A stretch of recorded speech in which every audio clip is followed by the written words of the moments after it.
This is a joint meeting of the Committee on Human Services and the Committee on Rules and Ordinances.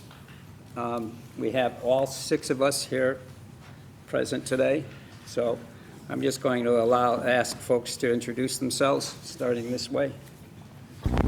I'll start on the far end. Anthony Donato, I am the Chair of Rules and Ordinances. Thank you. Lisa Feltner, Secretary for the meeting and Rules and Ordinances. Susan Valkov, Secretary for Human Services, and I want to thank Councillor Feltner for being willing to take the minutes tonight. My name's Tony Palumbo. I'm the Chair of the Committee on Human Services. Caroline Bays, Vice Chair of the Committee on Human Services. Ken Woodland, Vice Chair of Rules and Ordinances. Just want to acknowledge this is very hard to get everybody together, so I appreciate my colleagues coming together. This is our 4th meeting on the noise ordinance. I wanted to do a little bit of paperwork, a little bit of housekeeping first before we begin, and you may want to come up and get some materials. The first item that we're going to hear about anyway, if you haven't got a copy of Sound and Noise, it's right here. This is going to be a presentation by the Director of our Health Department. There's also, what I did was make copies of materials, a couple of from the last meeting, but often, and this is often happens, in between meetings, the counselors get emails and information from people, and I thought it would be helpful if you had access to that. So up on the table, there's a summary of our last meeting, and I want to thank Councilor Feltner for putting together the summary of our last meeting. There's also some material that was distributed at the last meeting that you might not have seen. One is a piece of material from Governor's Counsel. Devaney is here. There's a piece of material from Mr. from Susan Cook, and material from Dick O'Connor. I want to be clear that the summary of the last meeting is a draft. It has not been sent to the full town council. It will be part of the full town council's upcoming meeting in April, our first meeting in April. It is only a draft, and it will have to be approved by the full council. It is a summary. The full 10 pages of the minutes of that meeting will be presented to the town council also, and that would have to be approved by the full town council. I gave you this 1-page summary just to get a sense of where we are so you don't feel completely off out of the picture. Since the last meeting, we've received 3 emails. All the councilors, I believe, are on these emails. I just want to mention them. We received an email from Elodia Thomas, which is here. And it includes everything that Ms. Thomas included in her email, including her noise ordinance regs, zones, and standards, which she distributed to all the members. We received an email from Steve Kennedy, which is up there also for your review, and we received an email from Susan Cook, which is also here for your review. There's an email that Councilor Falkoff sent to me, which is up here too, if you'd like to see that. And then Councilor Falkoff included a piece on leaf blowers, which he left over on the side of the table. So I wanted to make sure you understood what happened between one meeting and the next. And anytime residents send emails to either the committees or to the full council between meetings, I think it's important that you have an opportunity to see what those are. Before we begin, I'm just going to ask the councilors if they have any comments they'd like to make. Well, yes. I'm wondering if you could talk about how you plan to structure this meeting. Sure. Is there any other comments? So what I'd like to do, what we're going to do in the meeting is we're going to first hear from Larry Ramden, who is the director of our health department, who's prepared a piece for us. He's going to walk us through that piece. Then I think we're going to go back to what we started last time. We're going to look at that's what I forgot to say that was all up here too, is the version of the ordinance that we looked at last week, but though we didn't change anything last time we met, we had a long meeting, but it got a little bit, discussion went quite long, and so we never really did it. We're going to look at that and start to dive in on any changes to the draft ordinance so that we can start to build a final ordinance. I do want to say, I've got some information from folks about regulations regarding Victory Field and noise around parks and recreation. I do want to say that this ordinance is not designed to make determination of how many events will happen in public places, how many recreation events could take place, when they should be announced. If you're interested in doing that, if you're interested in talking about what limitations should be on the number of events that are done at parks and recreation facilities, if you're interested in feeling like those events should be publicized to people, we can have that discussion through the Committee on Human Services through a referral about parks and recreation events. And how that would have to happen would be that if you felt we needed to do that or if there was enough interest in doing that, I would, as the chair, have to, given the new rules on the town council, I'd have to speak to the director of that department, which in that case would be Peter Santola, to talk to him that we'd like to make a referral on that topic. It would also possibly include a member of the school committee of the school department. Once that communication takes place, it's not a communication where any chair of a committee needs the blessing to have a referral, but it is important that we touch base with the director, the director of that particular department before we have a referral. So I just want to be clear that, we're not going to get down into how many events can be taking place and whether there should be a limit on those. We will be talking about what is exempt and what is not exempt in the ordinance, and that will be part of our discussion. So again, if we want to have a different discussion, we can do that through the Committee on Human Services, through the Recreation Department and the School Department. And again, we would have to do that through a referral, and that referral would be made through the full town council for that referral after the discussion with the director of that department. That's the rules that we now abide by. I think that's all. I do want to also just say thank you. I didn't expect, we made a lot of copies.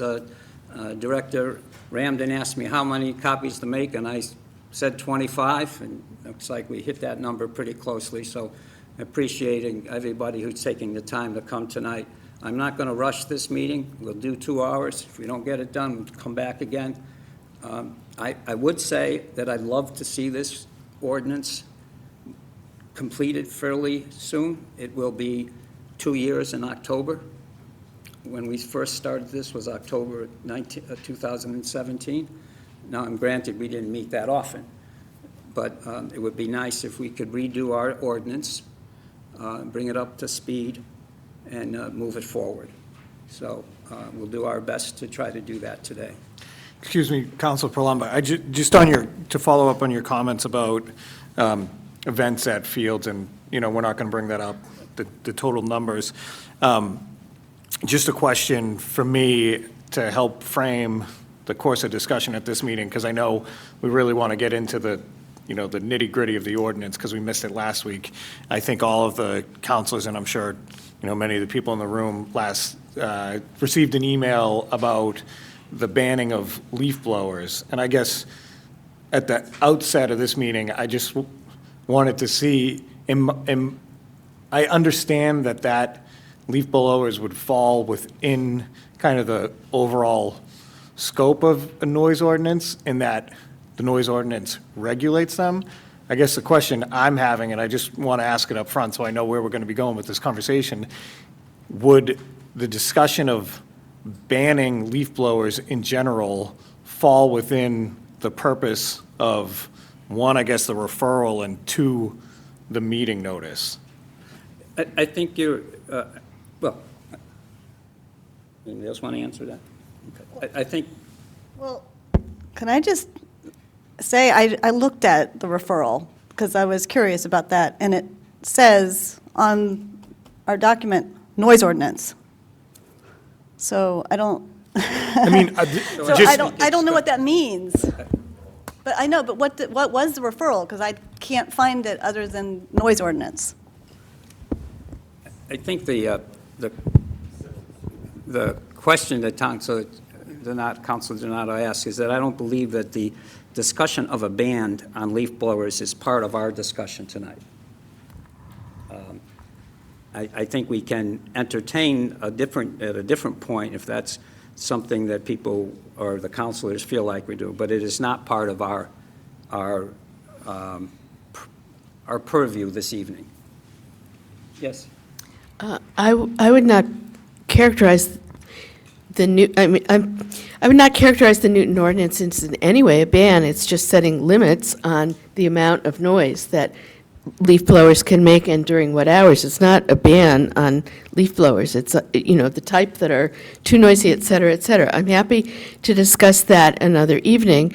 And what I would like to see come out, I think it's relevant to the discussion of standards, decibel levels. What I like about the Newton ordinance, which we're not discussing tonight, is that it has ways to measure the noise that don't depend on the town officials going around to monitor the noise. It's got some very specific things, and I think that's well worthy of talking about. What I would like to see tonight, personally, is simply to settle the issues that have been on the table for a long time about noise, which is if we can't talk about how many events or even what kind of events, to say that amplified music can only be done at parks by permit, special permit, and to monitor the hours, and then to continue the discussion about noise in general, absolute, relative, what kind, how it's monitored and enforced. That would be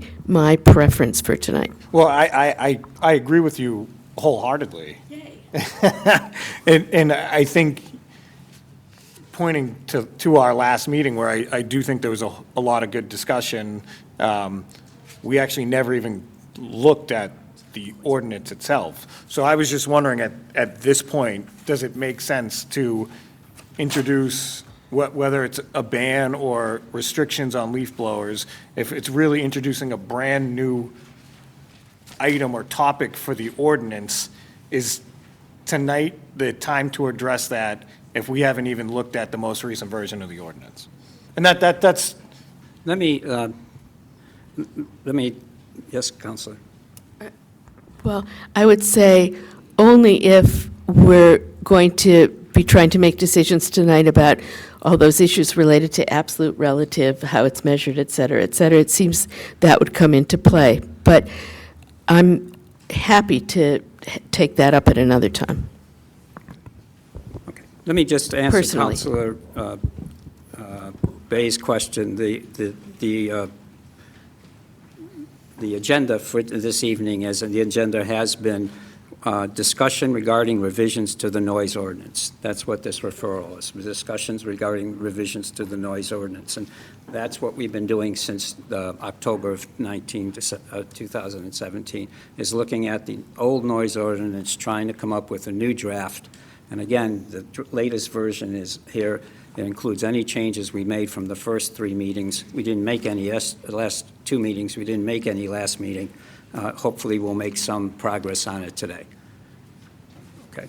And, okay, so I want to turn it over to Mr. Larry Ramdam who is the director of our Department of Health, who is going to give us a presentation. And if you don't have copies, it's right here. It's called Sound and Noise, Factors to Consider in Regulating Environmental Noise. Oh. Thank you.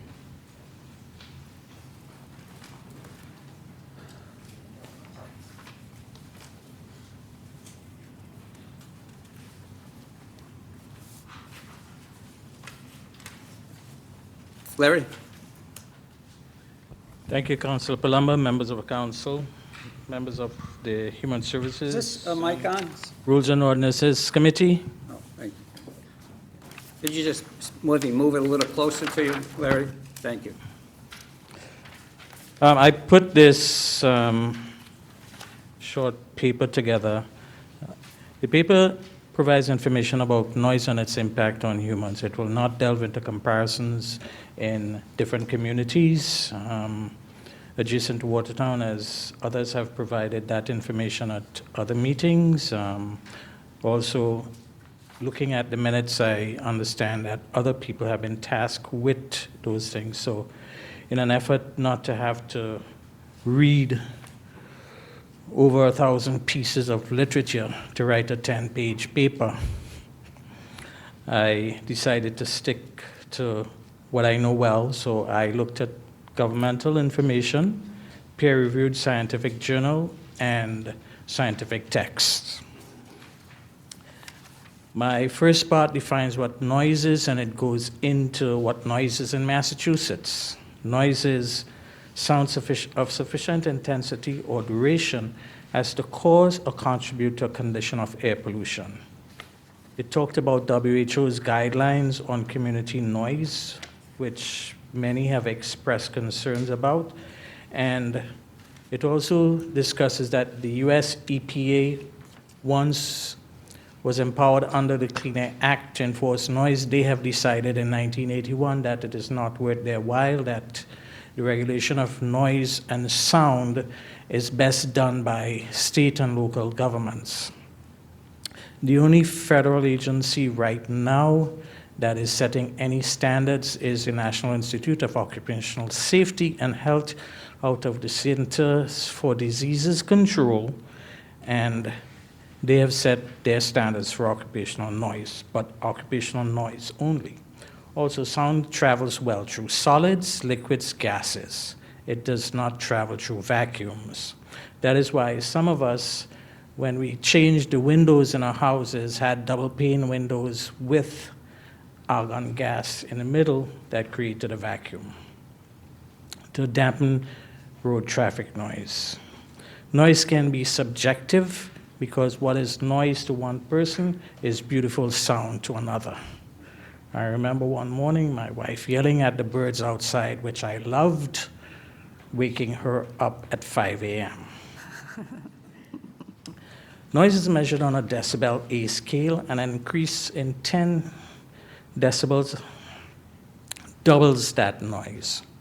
So if you're at 60 decibels and it increases to 70 decibels, the level of noise at 60 decibels is doubled when it is at 70 decibels. So every 10 decibel increase doubles the sound that it was at. Pure tone is what some have discussed, and let me get the right term. Absolute noise. Pure tone is a single frequency noise. Some communities have decided to add standards for that. It is an extremely challenging thing to measure, and it requires further scientific analysis once the measurements are taken. I put in some information on noise and its effects, and I have a wonderful chart here for you. It's taken from Purdue University, Temple University, sorry. The issues as we see it currently, the DEP regulations has exemptions for it, and parades, public gatherings, sporting events for which permits have been issued, provided that such public gatherings, parades, or sporting events in one town or city does not cause noise in another city or town. So please do not have any parades or events on the town line. It also exempts emergency police, fire, and ambulance vehicles, police, fire, and civil defense national activities, and domestic equipment such as lawnmowers, power saws, etc., between the hours of 7 a.m. and 9 p.m. While the numbers may seem arbitrary, I did not write them, the DEP did. I just tagged it from their noise regulations, which I've attached as Appendix 1 and 2 in the document. I've also included some interpretations from the City of Boston, which says that 50 decibels from 11 p.m. to 7 a.m. is considered unreasonable. Anything considered above 70 decibels is considered too much at any time except in permitted construction in the City of Boston. The City of Somerville, and I just did these two cities. They have a chart there, 75 decibels in all districts for less than 10 minutes, 70 decibels between 10 minutes and 2 hours, and in excess of 2 hours, not to exceed 60 decibels. The challenges we have here is, where do we go? I'm not going to try and see what council is going to do or anticipate what you are going to do with this ordinance. My job is to enforce whatever you send my way. We can either maintain the status quo and stick with our regulations as they were presented to you, as they were patterned on the Mass DEP's regulations. Many cities and towns that are local to us have adopted guidelines from WHO's community guidelines, which are based on a study done in Europe with European values to follow, which is not a bad thing.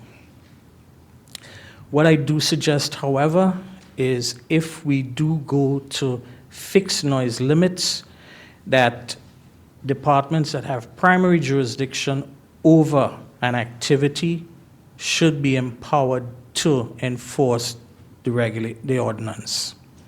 For example, if there are roadworks taking place, then that should be enforced by the Department of Public Works and the Engineering Department.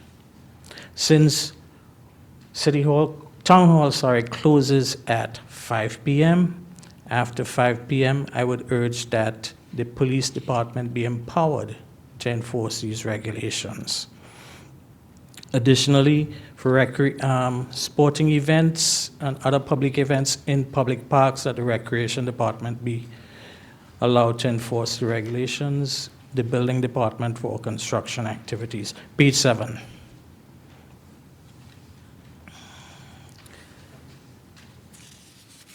I have included, as I said, in Appendix 1, DEP's current noise regulations, 310 CMR 710, and a copy of the interpretation of that regulation that sets the noise levels at 10 decibels above background.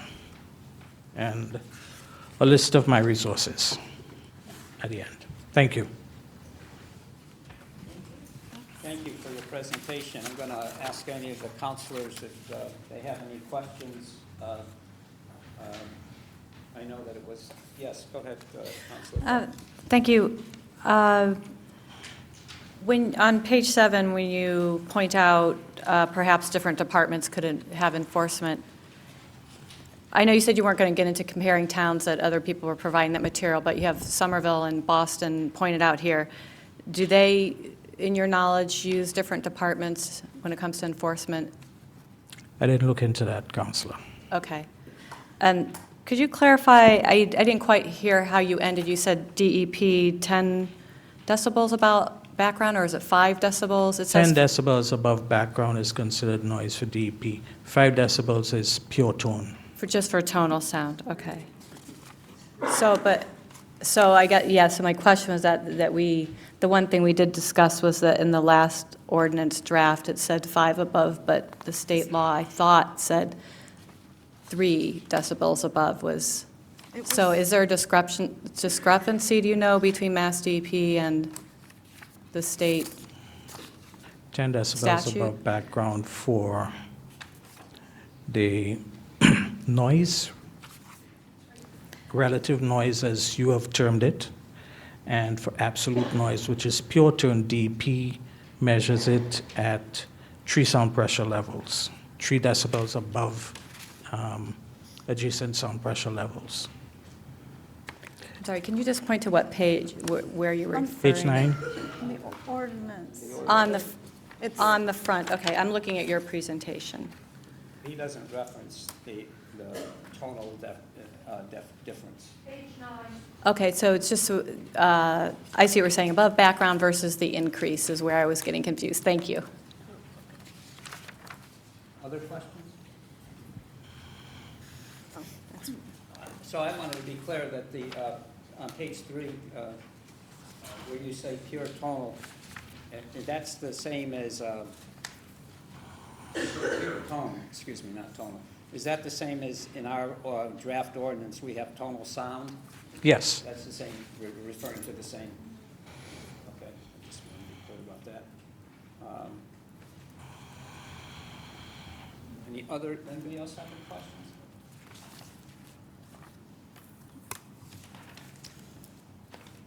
So did any members of the audience have a question? Yes, ma'am? Well, if you, yeah. Could you stand up, though? Tony, may I just ask that people have requested again and again that people do go to the microphone? Okay, fine. Because folks that want to know what's going on. I not apologize. here. I don't think we're on camera, but we should have the recording. We are on camera? Thank you. It's critical. Oh, I forgot to say we're on camera. And please announce your name and your address. Thank you. I'm Linda Helfet, and I live at Repton Place and Pleasant Street. And we live right at the traffic light, the Russo's traffic light, which has been adjusted slightly. They had it going with pedestrian on all night long until recently. And the car backups in the middle of the night and the revving of the big trucks that come into Russo's was very noisy and woke us up. We had to sleep in the middle of the summer with windows closed. Another part of that, now it's a bit better, but there's still cars coming through and stopping with blaring music. I don't know how deaf many people must be who drive with their music at full blast, but it wakes us.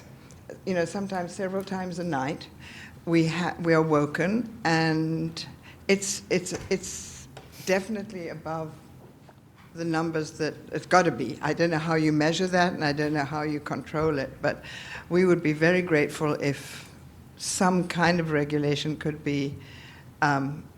include that kind of noise.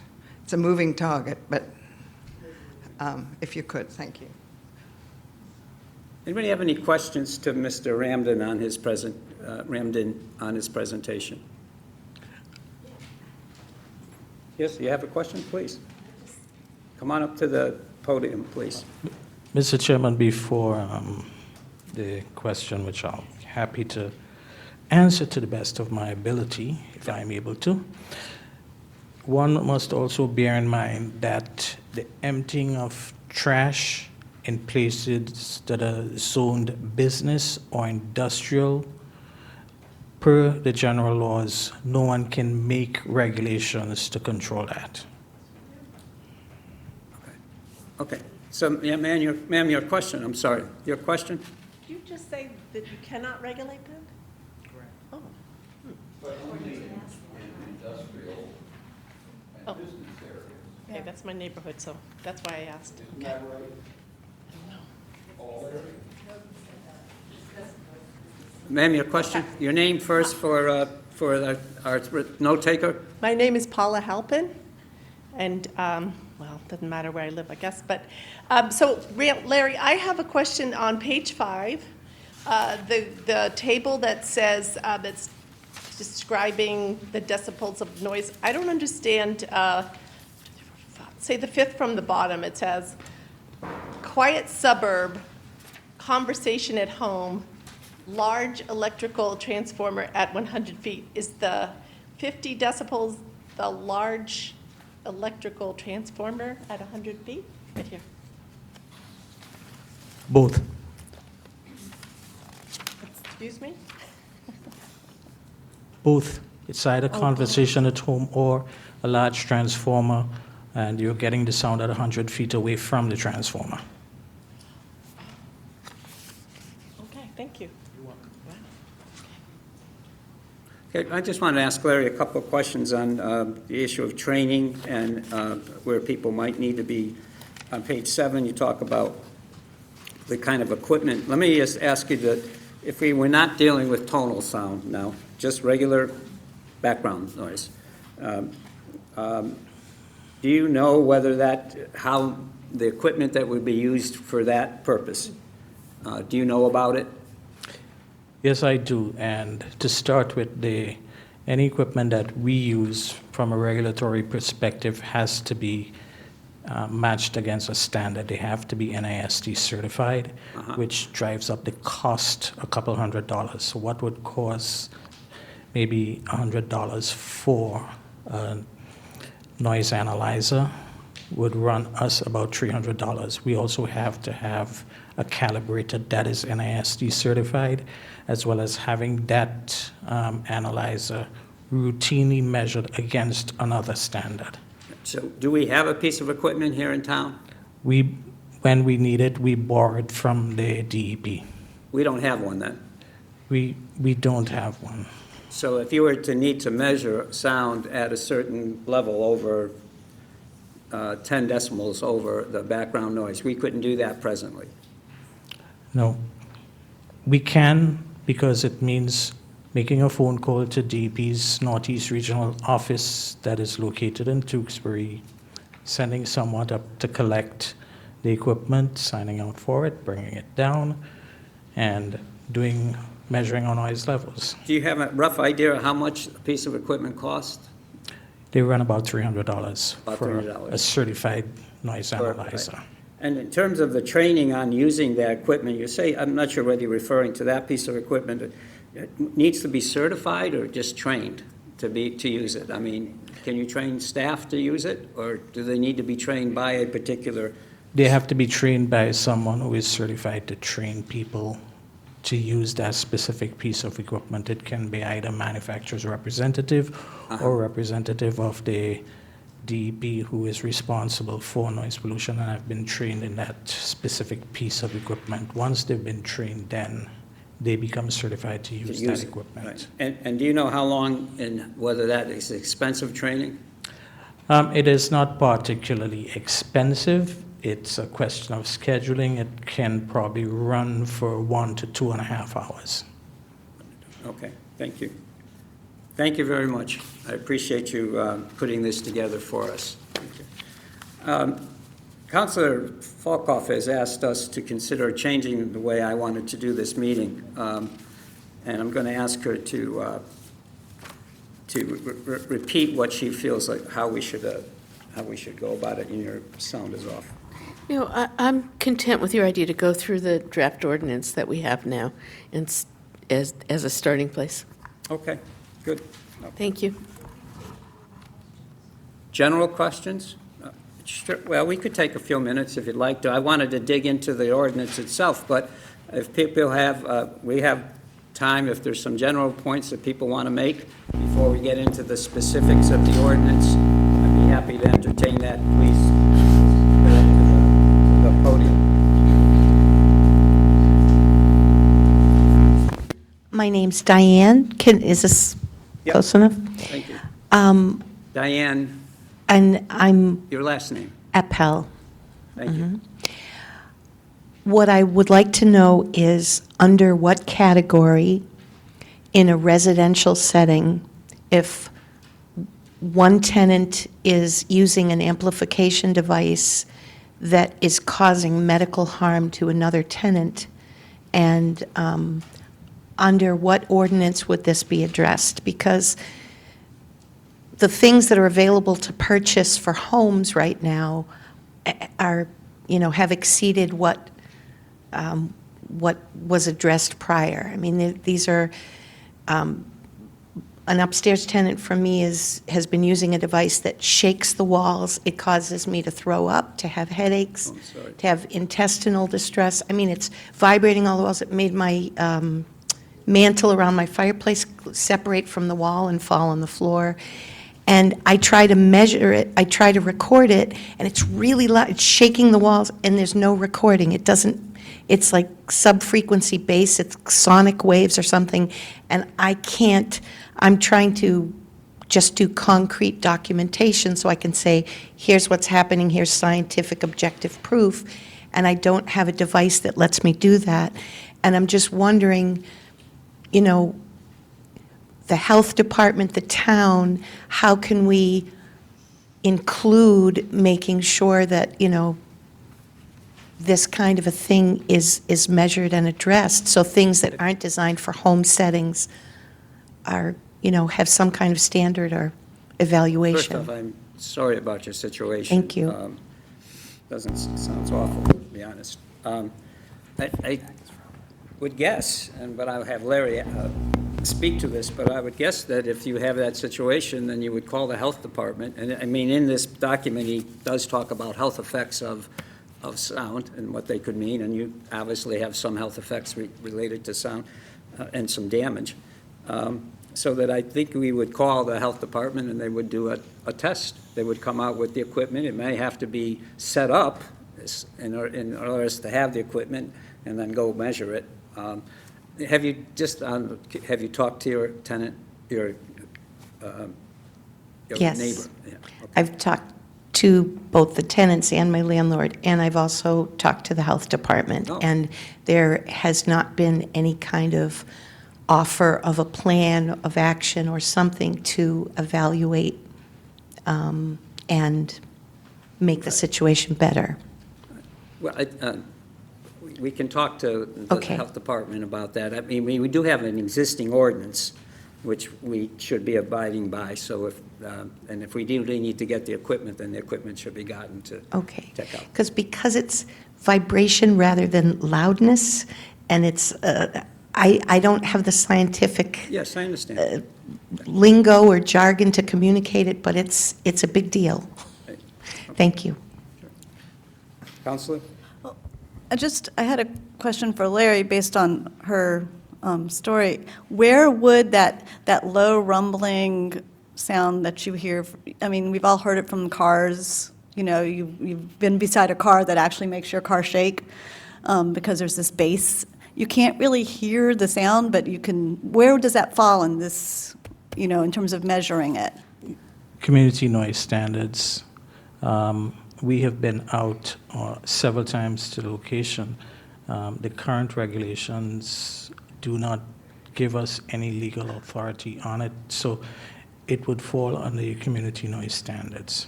Community noise standards. I'm confused by your answer.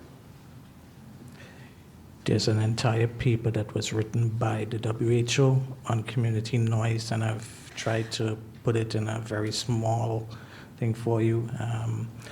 I believe Somerville has included in their regulations some standards for noise in apartments, and I believe it's about 50 decibels. As I said in the opening, I had no intention of going in to do a comparison of ordinances or review ordinances.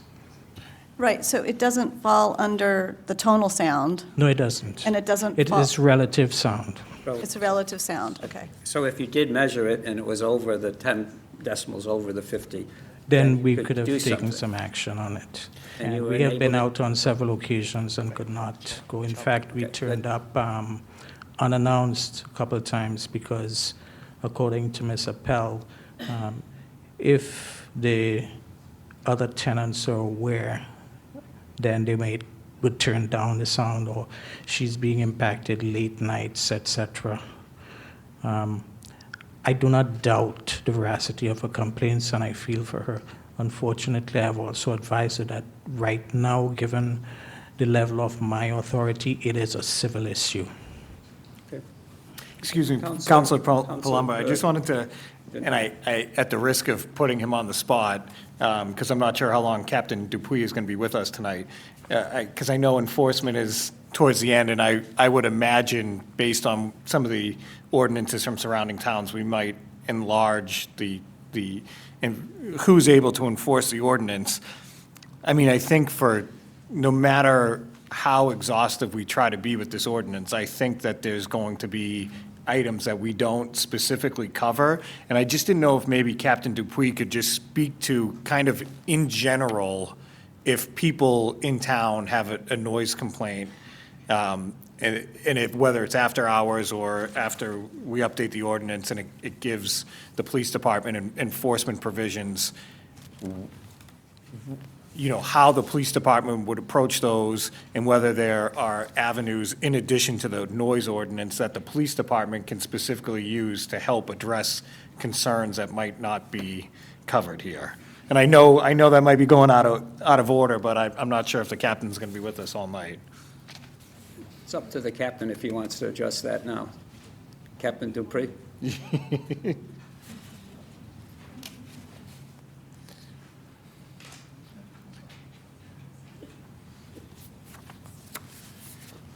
Okay, so basically, you asking how we handle noise complaints after hours? That, and if you just, for people in the audience or people who are watching at home, from the police department perspective, if you just have, you know, kind of some advice as to how these things should be approached, if it's, you know, if we have concerns about whether or not we have the equipment or your officers in the field have the equipment to measure relative or maximum decibel levels, just kind of what approach you would suggest to your officers that they take so that the people here and at home would know what to expect if they make a call to the police department. Usually what we do, if it's, we basically go down and determine whether we feel it's loud, it's too loud or not. Usually after 10 o'clock, we tell the people that, you know, shut the noise off or shut the radio off or turn it down to a reasonable level if we can. We try to get everybody to cooperate. Even if the noise, if the officer doesn't think it's that loud, he will still ask him to turn it down because, you know, if it's bothering the neighbor, I guess it could be subjective whether, you know, it's really too loud or not too loud, but we try to get everybody to cooperate and work together and turn the music down or the noise, whatever's being caused, down a little bit. After 10 o'clock, we don't tolerate it as much. If we get like 2 or 3 calls, then we'll, you know, if it's a party or something like that, we'll usually try to shut it down. Like the woman that just spoke before me, something with the vibrations, like the director of health said, that's more, I think, a civil issue. We'd be kind of hard pressed to ask somebody with a medical problem to turn down a piece of equipment. And I don't think that's something we really want to, you know, go there. That could open up, you know, liability in another way. And I agree with him. I think that would be more a civil matter if it's not over the decibel level. But we have no equipment at all, never have, to test sounds. I correct that. We did at one point. We used them mostly for motorcycles, but I don't think we have that piece of equipment anymore. But again, even testing motorcycles for decibel levels, it's difficult to do. It's time consuming, and as of right now, we don't have any of that equipment either. But if push comes to shove and we don't have this equipment at hand, the police obviously have other manners in which to enforce, whether it's disturbing the peace or if, you know, if after repeated calls and the people aren't complying, the police department has other manners in which to enforce noise issues. We do. I mean, you can make an arrest for disturbing the peace. Basically disturbing the peace for a noise level. That's what all we can do. Disorderly conduct that's another level. That's not like the level of noise. If it's bothering people and they won't turn down the music, and we've asked them several times, we could do that. We could arrest them for a breach of the peace, for disturbing the peace. Usually we try not to go there. Usually we gain people's cooperation and turn it down. Same thing like with leaf blowers and other noise, like on Saturdays and Sundays, in the town ordinance as it exists now, they can't make loud noise until after 8 o'clock. I mean, there's a lot of leaves, there's a lot of noise out there. You're in a city, you're not in the country, you know? Thank you. Thank you. Just, the ordinance that we're trying, thank you. The ordinance that we're trying to amend here is 3 pages. That's the original ordinance. And in that, the enforcement is the Board of Health shall be the primary enforcement agent of this chapter. And it is that idea of 10%, 10 decibels over background noise. That is what is considered noise pollution or noise. That's the piece that we're trying to deal with. A couple of other hands have gone up since that first, and then, go ahead, sir. Oh, Russ, okay. Please give your name and your... Russell Rico, Fayette Street, Watertown. Mr. Chairman, distinguished members of this committee, you know, every now and then you get a chance to take advantage of someone else's work. And fortunately, and I already got an email with this, but in reference to the ordinance in Newton. Now, Newton is a very progressive city, just like Watertown. It's an abutting city. I'm sure many of our landscapers do work in Newton and vice versa. Newton landscapers come to Watertown. Now, looking at this ordinance in Newton, looked pretty good to me. So what I think we should do here as far as leaf blowers are concerned, we should look at this ordinance, see if it covers everything that's important to those. The noise is an important factor. And we also should get the input of the landscapers because we want to do this in a manner that doesn't put a large burden on them initially and do it over a reasonable period of time. So I think we should take advantage of what Newton has given us here for free. That's my point. Thank you. You're welcome. Hey, Dick. Thank you. Dick O'Connor, 81 Channing Road. I wanted to get back to what the phenomenon the young lady was talking about, which is caused as much by the audio processing of the original music, the original CD or the original download, as much as it is by the loudness of the noise. Since the 1980s, a lot of popular music has been compressed. In other words, the signal of the music is compressed in the studio using compressors, and the reason being to give it more punch. And the bass is boosted. So what you get is the phenomenon of you get you feel it in your gut, the visceral phenomenon. So you can hear a car halfway across the town, playing that kind of music. But that's not just due to the loudness of the music. It's due to the processing of the original music in the studio. And you wouldn't have had that before the 1980s. Didn't know that. But now you get that. You get that all the time in popular music now. The trend before that was towards natural sound. But to get more oomph for the rap music and the rock music, they started compressing and boosting the bass a lot. Oh, thank you, Dick. Hello to you. Thank you, Tony. I'd like to circle back to the beginning of the meeting because a couple of things were said that really concern me. Number one, the last ordinance was written in 1983. That is 36 years ago. Watertown has certainly changed in that time. At the last meeting, Lisa Feltner, our counselor from District B, requested some information from me. That meeting was on February 13th. I put that together. She asked for information about zones, standards, and DBA levels. I turned that around to her on February 23rd. I sent it to all the counselors. It concerns me that this information was not included as background information for this meeting. It is. No, it's at the meeting. It was not included with the agenda, Tony, and many of us want to come prepared to discuss the issues. To continually see the line, noise ordinance discussion continued without any draft of the last thing we discussed, nor information that I was asked to supply, I find pretty insulting, because I take my own personal time to put this together for the benefit of my council and the community. I realize you were all hard-pressed given what's going on in this community, but when you ask me to do something, I do it, and I share it with everyone. I have no hidden agenda here. So that's the first issue, because we have to start from the same page, and it feels to me that every meeting we're starting over. We never have the last draft to know where we left off, which brings me to my second point. Every time we've gotten stuck in this ordinance, a key issue has been exceptions for the rec department and the school department. Exceptions were being written in again and again. This was not the community saying this, and you earlier just said the limitations or exceptions will be addressed at another meeting with Human Services. This was being rewritten every time. We saw another rewrite of how people were trying to skirt the issues in the community. Finally, the leaf blower issue is, nobody's asking for a ban. People are asking for controls and a higher standard of equipment. I couldn't agree with Russ Sirico more. We are not trying to put people out of business, but there is better equipment, lower decibel level, electric, that is just better for the community as a whole. I sent you all an article about what leaf blowers do. It's pretty out there in telling you what it's doing to our natural environment. You don't have to agree with me, but for God's sakes, I hope you're reading what I send. I feel like we keep coming back to the same thing again and again, and I find it extremely frustrating. We have people here that have devoted a tremendous amount of time reflecting on what's being said. Dick O'Connor did this the last time. He wrote a very good email talking about his objections. We never hear about it.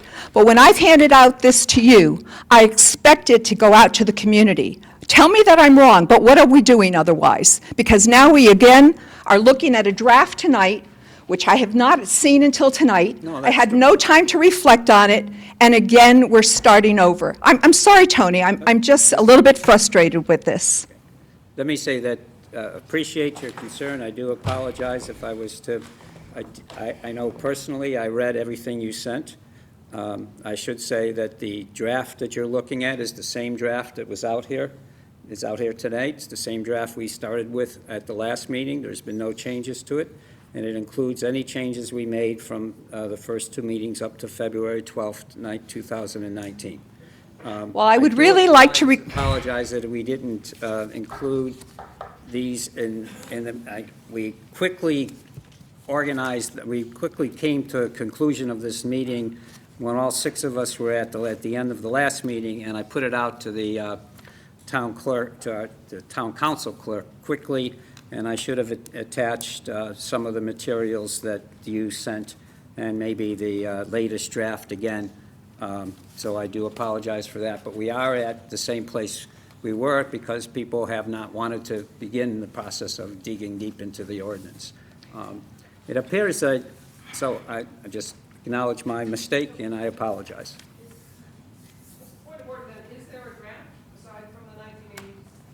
Yes, that's right. There was copies up here.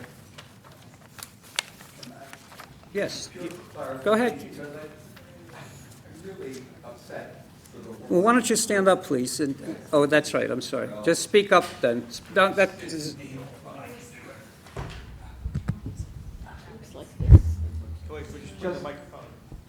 Oh, thanks. For the lady who has the upstairs tenant, yes. When you say this is a civil matter, does that mean she has to go to court? I didn't understand what her recourse was, if anything. Larry, do you want, I mean, outside, you have regulatory authority Wow. based on the last, on the existing ordinance, Not right? based on this ordinance. On the existing ordinance, the one that we have now, you have the ability to enforce the ordinance. That is correct. And so when you went, it wasn't too loud, it wasn't 10 decibels, but it was still shaking.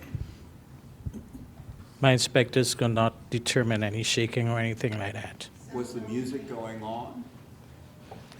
They could not have determined. I didn't go, so I cannot speak Well, to your I questions. should say something about this because it's come up a lot.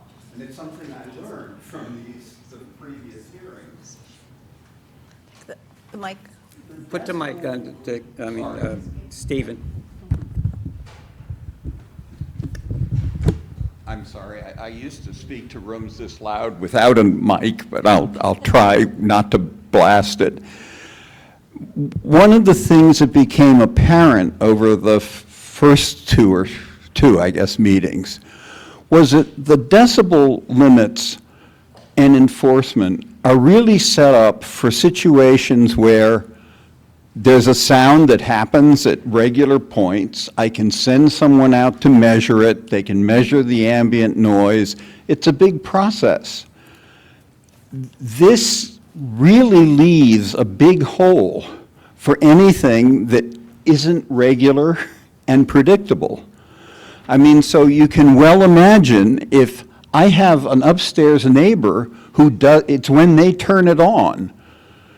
And since I can't call the DPW, the Department of Health, at whatever it is, 10 at night, and say, they're doing it now, come right over, I have no idea what the solution is. But I think this is a clear issue.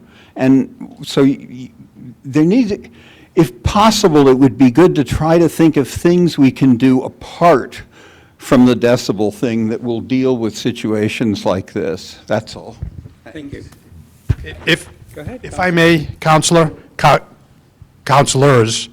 I don't mean to, I typically would not do this, but I would strongly suggest you close the public discussion at this point and start taking up the ordinance. It's after, you said you wanted to be here till 9.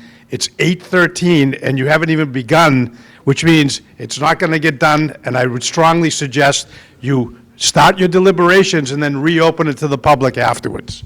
Just my opinion. Thank you. Well, that's, okay. Okay, so let's begin with the ordinance. So everybody, no, I think we're going to begin with the ordinance. As Council President Sedera suggested, and both colleagues on both sides of me suggest the same, we will begin. So, you're looking at the definitions of the ordinance, for the ordinance. Does anybody have any? We've changed, the only change that you'll see here is down under noise pollution, which talks about the tonal sound being the same as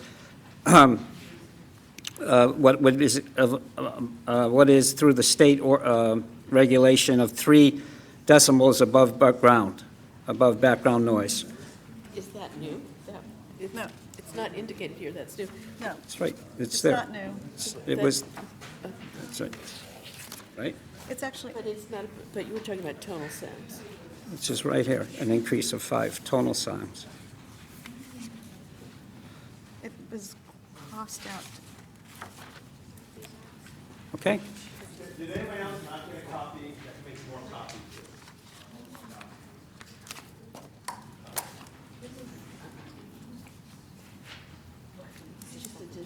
Oh, this is a 212, okay. Yes, it was changed, you're right. Yeah, You're right, sorry. that's right, thank you. I just had come on. Okay, so prohibition of noise pollution. I think most of the concern had to do with C, but I'm going to let people read through A and B and see if there's any suggestions on this in any way. I'm sorry, the pages are not numbered. Oh, Jesus. Where we're at? 95.02, prohibition of noise pollution.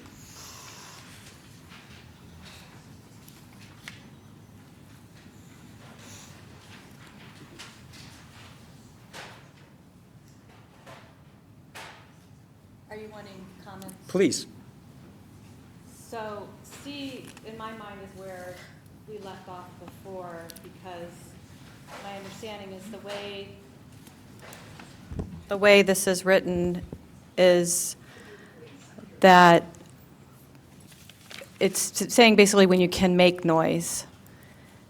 And this is where we got into discussion that overall, we didn't like the way the ordinance was written or laid out, or the way it wasn't maybe friendly to the lay person or the average resident or contractor, non-scientific person or non-legal.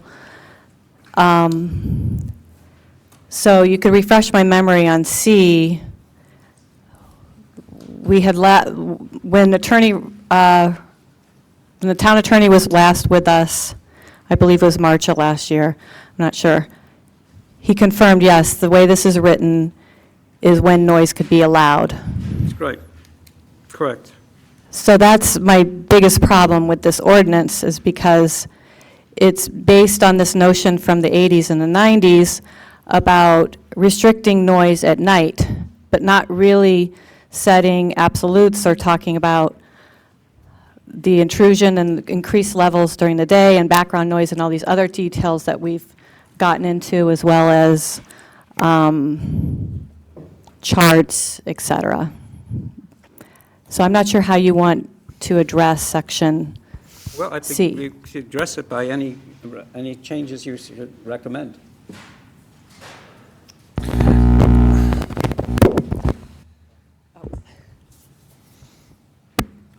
I totally understand Councilor Feltner's point, and back to something Russ Rico said earlier, I've said to many people over the course of the last several months that I prefer the Newton ordinance. I just think it's very, I think it's just a much clearer read, but all of the ordinances that Elodia was kind enough to do research on, and then, Waltham, Newton, Cambridge, Somerville, Boston, they all allow what would be described noise pollution during certain parts of the day. Every single ordinance does, because I think it's just a recognition that if certain activities aren't allowed during certain periods of the day, it essentially means no work would be allowed, of any kind, would be allowed in town at any point. So I agree the wording could be a lot clearer, but I think the kind of the overarching point is that the ordinance has to permit work to be conducted during certain parts of the day. So whether it's an issue of us trying to make it read better, so it's clearer to somebody reading the ordinance, I'm certainly in favor of that, but I think we have to allow for certain activities to be conducted during the day, or nothing will be allowed at all. Councilor Folkoff. So I would just like to plug in some numbers to start a discussion. And if that's okay with people, I would, in number 1, change it, the first line from 7 a.m. to 6, the second line from 10 a.m. to 4. In number 2, I would change it from 7 a.m. to 6, and from 10 a.m. to 4 in the next line. In item 3, I would change it from 7 a.m. to 4, and on Saturdays from 10 to 4, and on Sundays from 10 to 2. Okay. So there's some response to Councilor Woodland. If Councilor Falcoff could just kind of talk a little bit about how she arrived at those numbers, and maybe a little bit about any research done on the industries that would be affected, and whether those constraints on those hours would hurt or not, just kind of the research that led to those suggestions. Partly, I came up with those numbers, I drew them out of thin air. Partly, I looked at the Newton leaf banning ordinance, and partly we talked a lot before about how typically construction work ends by 3 or 4 in the afternoon. Oh, and maybe Elodie has some more information. This person is looking to see this ordinance, and she doesn't have the right copy, so. Oh, Vinnie's got more. He's got them. Vinnie. Can I clarify? Yes, Councilor.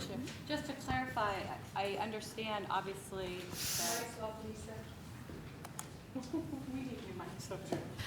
to clarify, I'm not saying that there's no noise. What I'm saying is we have these hours, but I want to be, in my opinion, we want to set absolutes as Newton or other towns, because right now the way it is that you can make as much noise as you want from any equipment during these days, during these hours. So I totally understand and agree that we would have exceptions, what those exceptions are, what the times of days are, and again, defining the exceptions and absolutes. Can you explain that a little bit, Counsel? I'm confused, because here we have a fairly straightforward idea that noise pollution shall be limited to the following, so that we're saying that construction, demolition, home improvement work, someone's working on their porch, someone's having someone work on their building an addition, that they can do that between 7 a.m. and 8 p.m. Monday through Friday. Councilor Falkoff is saying that they should be allowed to start earlier No, not start End earlier. end earlier, excuse me, end earlier. Please, So- not before 7. So what are you saying that we should do? Well, what I'm saying is, we spent a good amount of time and have since received more materials, although, again, apologies, they weren't attached to the agenda, of what other towns are doing, and we had voted last time that we did want to include absolute values, as well as receive materials and advice from town staff about noise zones. So it's difficult, I guess, for me to only focus on the times. We could do that, but I don't want to be construed that means I agree that we're going to ignore, because I don't know if you remember Leo Martin, who's not here tonight. There were some people in the construction and conservation who pointed out in Boston and other areas, even with construction, there are regulations around muffling noise or things that you can do to mitigate that, but it doesn't prevent construction or. Can I Does that answer that? help? Sure. So I'm proposing that just in the interest of getting something in writing and some relief, we focus on these hours now, but not that we drop attention to all those other issues, that we just agree on we pick the low-hanging fruit tonight and the things that we can come to an agreement on. And I think my mic just went. Okay. So Councilor, could you repeat your changes? Let me say, I agree that if we can get this sort of stuff in place, then we can look at some of these other questions that we've decided to look at in terms of zones and in terms of absolutes. But let's try to get through a part of this. So Councilor Falkoff, what is your suggestion again? So my suggestion is that in number 1, One at a time, if you would, please. Just number 1 first. Number 1, 7 a.m. to 6 p.m. and on Monday through Friday, and 10 a.m. to 4 p.m. on Saturday.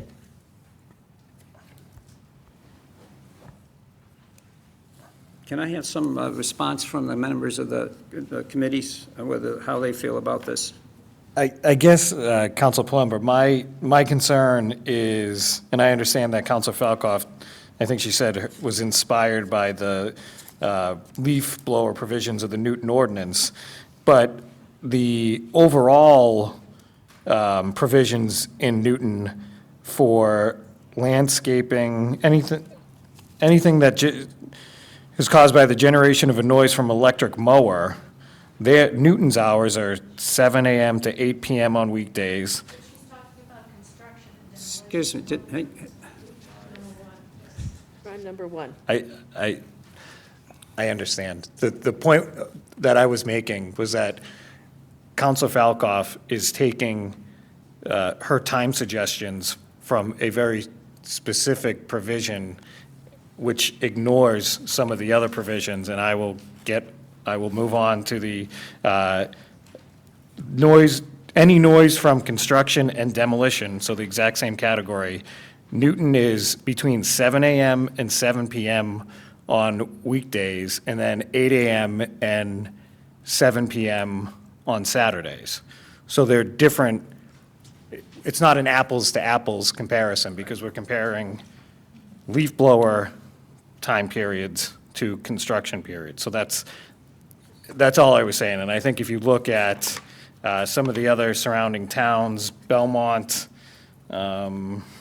construction, weekdays and Saturdays, 7 a.m. to 8 p.m., and then on Sundays and legal holidays, prohibited between 8 p.m. and 7 a.m. So I guess if you reverse it, that noise pollution is allowed from 7 a.m. to 8 p.m. So, I mean, I'm certainly not saying that these time periods shouldn't be addressed. I just worry that we are going to cut them down to a short enough period that's going to have unintended consequences on people who might work in these trades that aren't in these rooms that can tell us how it will affect them. Because it's easy for me to say, oh, I think somebody who's a carpenter should kick off at 4 PM on a Saturday because I'm not a carpenter and I don't know what their hours are. So I think it's hard to kind of pass judgment on that sort of an activity. Okay, and I'm looking at Belmont's, which was provided by Alodia, and they do have a construction that starts at 7 AM and goes to 8 PM. So, Counselor Donato, what hours would you propose? Because at some point, we have to make a decision. No, I know, excuse me, I understand that, and I'm trying to think back, how many meetings ago that we set these times? I mean, I think we had even heard, I'm trying, if I can remember what meeting it was, I want to say it was maybe 3 meetings ago, when we adjusted these times and removed amplified sound, because I know that was one of the items that had kind of appeared out of nowhere, and we were all in agreement that that should be removed from the ordinance, but I think we did. Oh, well, I'm in favor as the times as written. I mean, I think some of the towns, cities and towns around us have actually more expansive hours, so Okay. I would be concerned with shrinking them anymore. Okay, so Councilor Donato would like us to stay with the existing. Councilor Falkoff has put out some new times. Other members of the committee, police, any thoughts? Council, I'm sorry, of course. So I agree with Councilor Donato for the reasons stated. We cannot be adjusting times on industries that we don't fully understand. We have no understanding of what this would do to these industries and these trades in the town, and that's not good or bad, it just means we don't have that information. So I'm not going to support a change where we don't have that in front of us. That'd be reckless and irresponsible for this committee to do, that full understanding. So I'd say leave them as they are, and anything to the contrary, I won't be supporting. Again, the 3 reasons the proposed change are out of thin air, the Newton ordinance, and prior discussions. The prior discussions also didn't reflect any knowledge of these trades or industries. So this just doesn't have any basis for change, nothing substantive, so. Councilor Bass? Actually, I agree with Kenny and Okay. Anthony, actually. To be fair, we've asked for that information and have not received it, so we could keep asking, but I don't, it's not for lack of raising those questions. Councilor Falk? Yeah, well, I guess I would point out, speaking to these particular industries, this is a public meeting, we have several meetings, and representatives of those industries could be here. The public's invited. No slam against those industries, but this is brought up at a lot of other meetings, say, well, why aren't they here? And so, you know, apparently the town doesn't give out personal information, invitations to come to meetings. I could go either way in some ways. I have concern. I have a lot of people in District B who work all night in the medical industry, and to Councilor Falkoff's point, you know, we've asked for more information about this before from staff and haven't received it. So I'm kind of on the fence and not sure how the majority want to proceed. Well, let me say that, you know, that someone came up with these, and I'm not so, whether they consulted anybody or not, I'm not sure, but we came up with these are, I think, in the original ordinance. Original ordinance. The original ordinance, which again is 36 years old, but it was in the original ordinance. And as people have said, our community has grown, it's become noisier, and therefore maybe there needs to be some adjustment. I would think that if we wanted to change it, and I could see us giving a 12-hour period, which is, allow construction to start at 7 a.m. and end at 7 p.m., Monday through Friday, and on Saturday, 10 a.m., I don't see any problem with the 6 p.m. So I would just ask people to entertain a 7 to 7, 12-hour period and leave the 10 to 6 as is. Counselor? I just would say that the perspective I'm taking into consideration is, as a community member, when do I want to have peaceful times in my home and be able to sit in the backyard and not listen to a lot of noise? And I don't think that's a perspective that should be ignored.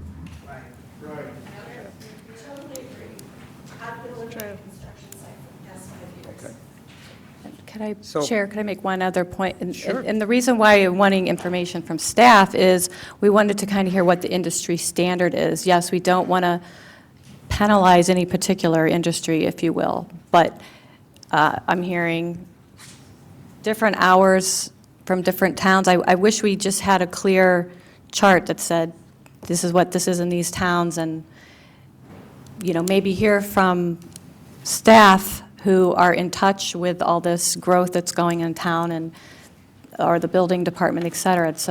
We've asked for information to help make the best possible informed decision. So what are you, I'm proposing a 7 to 7 period between Monday through Friday and a 10 to 6 period on Saturday. I'd like us to make that motion. For I'm number making that one. motion on number 1. I'll make that motion. Okay. All in favor of the, Wait, who's yeah. seconding the motion? Anybody second? I think That's already taken care of.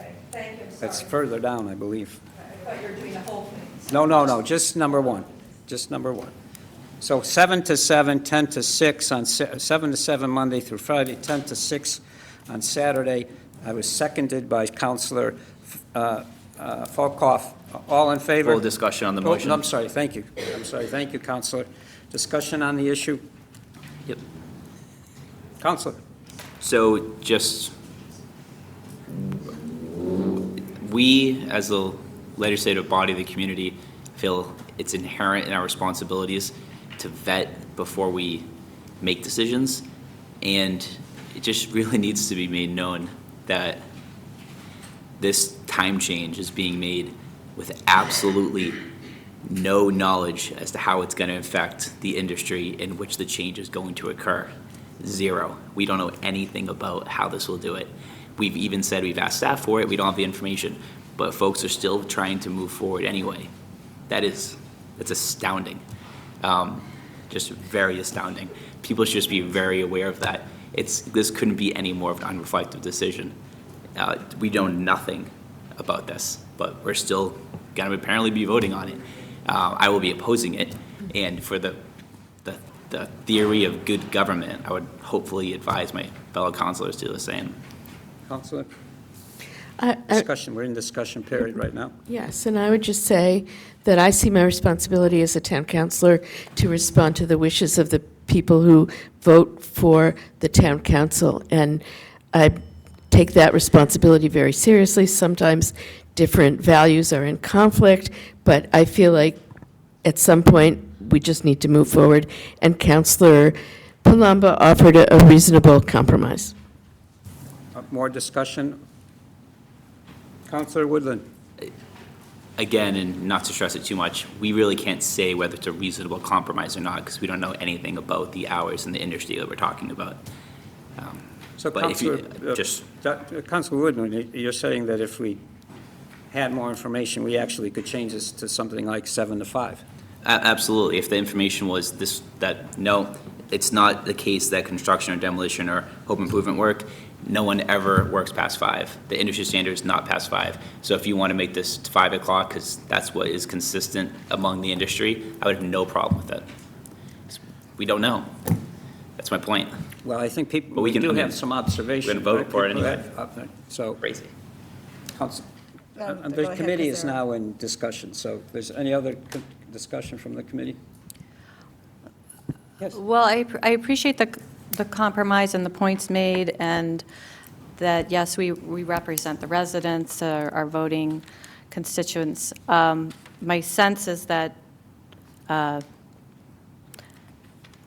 going to be continuing this discussion, and I'd like to be fully informed. It does seem reasonable. I don't know, do homeowners that do this on their own, are they going to be told, oh, you can't work past, why,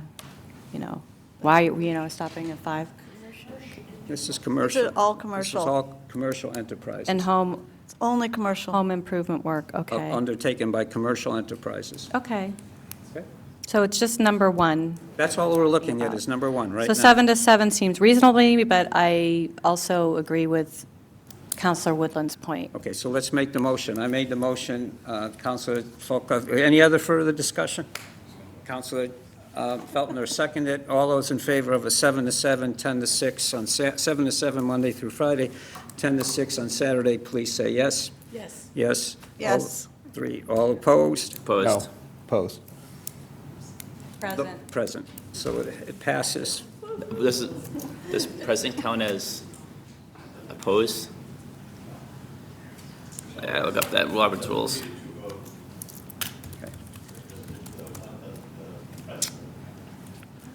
Loading and unloading delivery trucks and vehicle idling. Really insane. Been allowed idling.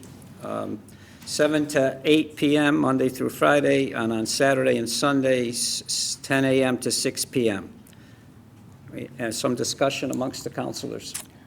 I think I'll just make a general comment because I think it applies to 1, 2, and 3 in that if we are going to take up maximum levels, I think the better way I would prefer, and again, just looking, and I know we don't have to do what our neighbors do, but looking at the surrounding cities and towns, it seems to be that their timeframes match up to ours. I think the better way to regulate the noise pollution during these hours would be through, rather than a reduction in hours, would be through Counselor Feltner's point about maximum levels. Can you explain that just a little bit, Counselor? So basically, we're looking at these 3, again, because on the draft in front of everybody, at some point in time, I can't remember what meeting, agreed that amplified noise should be removed from this. Right. It should not be an exception. So then we're dealing with items 1, 2, and 3. That's right. And right now, noise pollution is allowed during those hours. That's correct. So what we're looking at here is whether or not we should reduce those hours. That's And correct. at our last meeting, I can't remember what the vote was, but a motion was passed that we should look at implementing maximum decibel levels. So my suggestion is that the better way to address the noise pollution would be through maximum levels as opposed to regulating the hours. But when would you allow those maximum levels to happen? Well, see, so I get, so that was a question that we started at the last meeting, and I don't think it was clear, was whether or not, and I guess, so in some respect, I guess maybe we would need to bring up the maximums first, is whether or not the maximums apply to all times, including the exceptions for noise pollution. If you read, it's like Newton's ordinance, which has been referenced several times. It includes time restrictions, but says that those time restrictions are still subject to the maximums established by the ordinance. So yes, noise pollution is allowed during those periods, but it can't exceed a certain decibel level.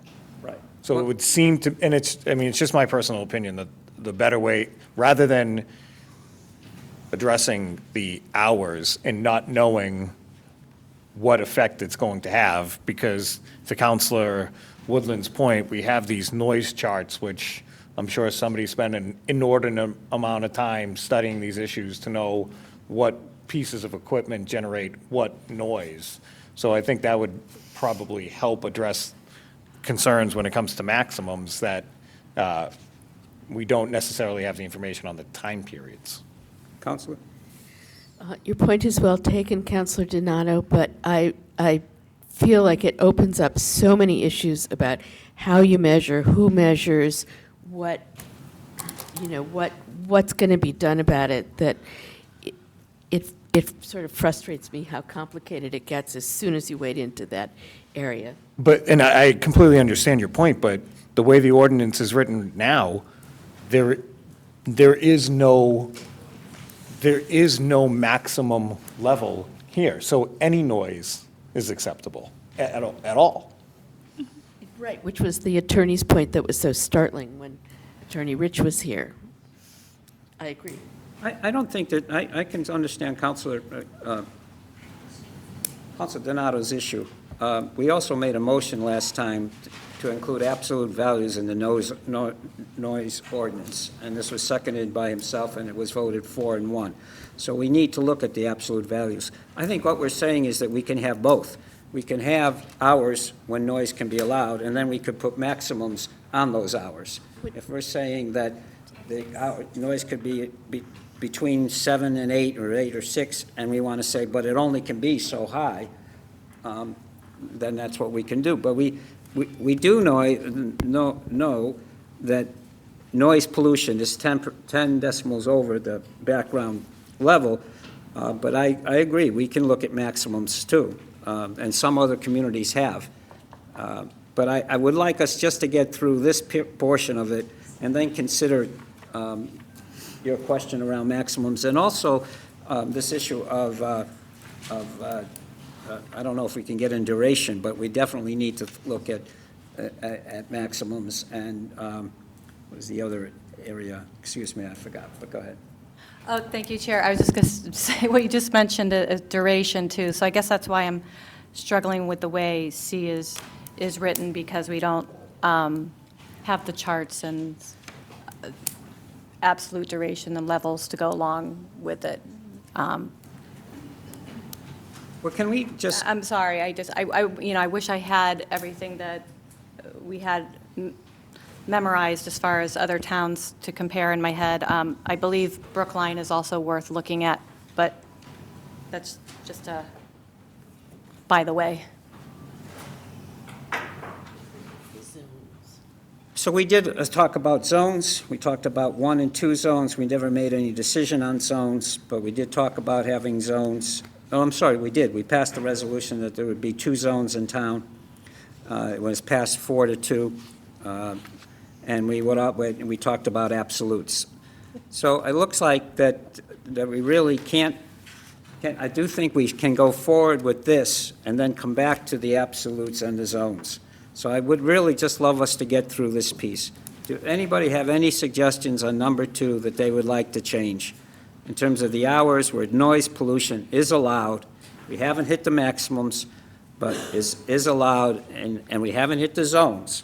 But we're just right now talking about noise pollution allowed in town between these hours.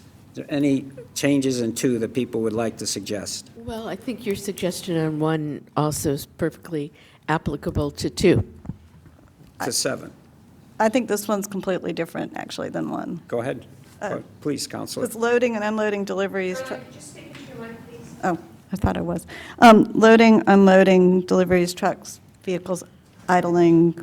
It's not the same kind of 9 to 5-ish type job, or 7 to 4-ish, 5-ish type job that some of the others. Things are done earlier, later, for various different reasons.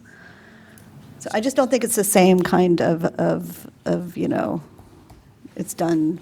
Same kind of what, sir, Counselor? Same kind of job where it's done in sort of you go to work and you come back. There's a lot of variation where when trucks get to places. Okay. Do you see any changes in this? I would keep it the way it is. I don't see any changes. Anybody else want to propose any changes? Just noting something for Lisa, for the record. My reading of Robert's rules is that you need a majority vote, so 50 plus to support. There's 6 of us here, so you would need 4 votes. An abstention is not a yes or a no. So therefore, the last vote we took was 3 to 2 to 1, and you need more than 3 to pass it. So the last motion failed. So we can email that to Attorney Rich. Yeah, Just well- throwing that out there for the, I don't want the minutes to reflect the motion passed when it didn't. Okay. Well, the motion passed and is being challenged, and we will ask Council Rich to investigate. Okay. So again, on number 2, I feel like we, in this day and age, could use more clarity and input from staff, loading and unloading, deliveries. I mean, could legally say, hey, you know, I have Uber here, I have Amazon here. So I am ambivalent again about talking about these hours when we don't have information from Okay, I'm staff. gonna Echo in here? If I could just really quick interject here, Council Palumbo, I think oftentimes these items, the loading and unloading and deliveries, come up during the planning and zoning review process when somebody's applying and either getting a special permit. So I think this would be just the overall default in town, but I don't think it prohibits zoning boards and planning boards from imposing stricter. regulations. Because I know it came into play with the CVS in the East End. In the East End, right.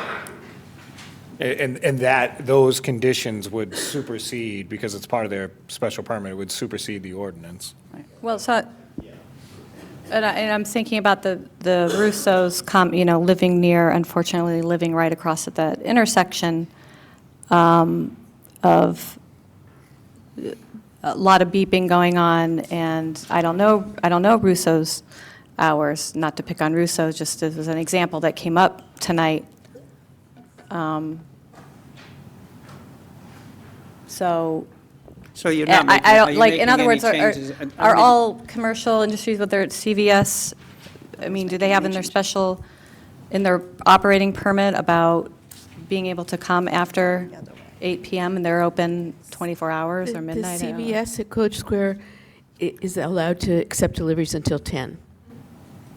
Right, so that business has an operating permit that specifies this. So this is basically covering anything that doesn't have a special permit? Correct. Oh, that's a little different. Is there any changes to this that anybody would like to make? No, then we're leaving it as is. Can we move on to number 3? Can you just repeat the hours that you're leaving? 7 a.m. to 8 p.m. Monday through Friday, 10 a.m. to 6 p.m. Saturday and Sunday for loading, unloading, deliveries, truck, and idling. So, point of order, if, I think that Councilor Woodland, it pains me to say it, but I think Councilor Woodland is correct about the vote on number 1. And if the vote failed, then what? Then no change. Then no change? Okay. Okay, I think Except that we've except decided we that could we're vote gonna- again since we were not informed of that, and it's the reason why I voted present. Just saying.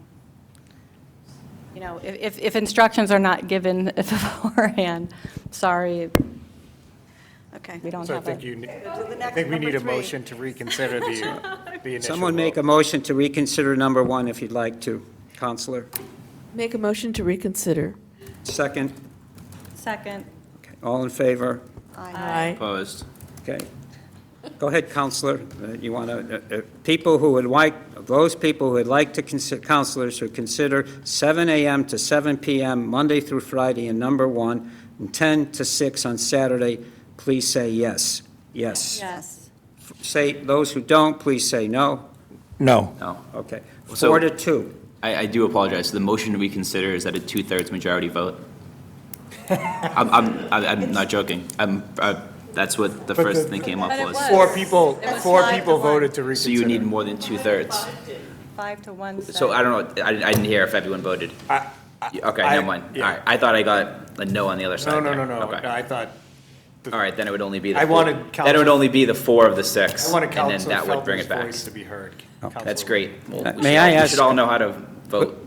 Put in the minutes, may I ask that we were going to speak to Attorney Rich to get clarity on these issues. Well, the vote's changed now. Right. So the last item, I'd like to make a note that the 2 attorneys at the table voted no. Just, No, I voted. No, he voted yes.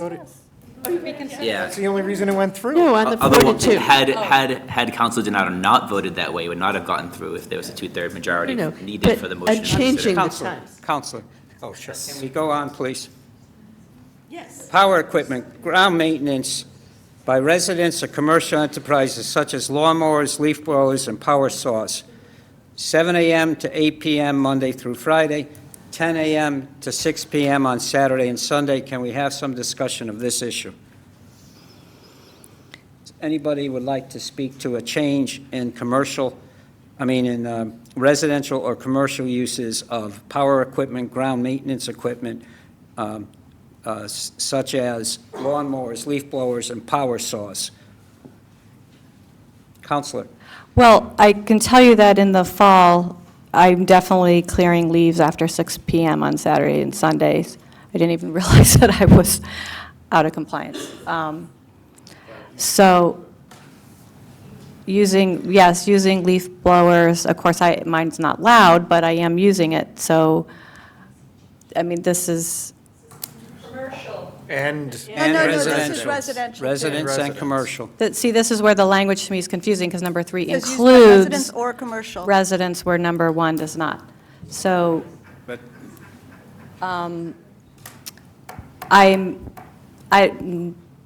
do we want to, instead of just hours, also yes, Counselor, take it's out open to, used by residents and just keep it to commercial enterprises instead of including residents? But then that would mean residents couldn't do it. At all. If you did that. You couldn't mow your lawn. Well, so how does that work? I mean, residents can do demolition. I'm sorry, it's getting late. Could someone fill me in here on how residents are okay on 1 and not? I mean, 3. I would imagine the thinking is that not too many residents are going to be conducting construction and demolition of their own. And I would imagine that was where 1 came from. Now, obviously, if somebody's a contractor, but I don't think it applies to the vast majority of residents in town. Well, okay, so, I mean, again, I have friends who are carpenters. I don't know. So power equipment, ground maintenance equipment used by residents or commercial enterprises. You want to prevent?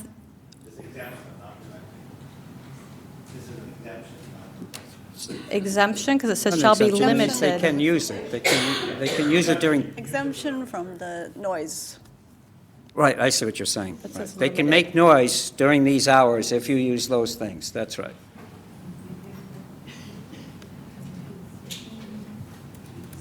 So I don't see any problem. Okay, I with see no this. problem with that. Okay, good. Council Palumbo, the only problem I see is I think Councilor Feltner has admitted to violating the current rules ordinance.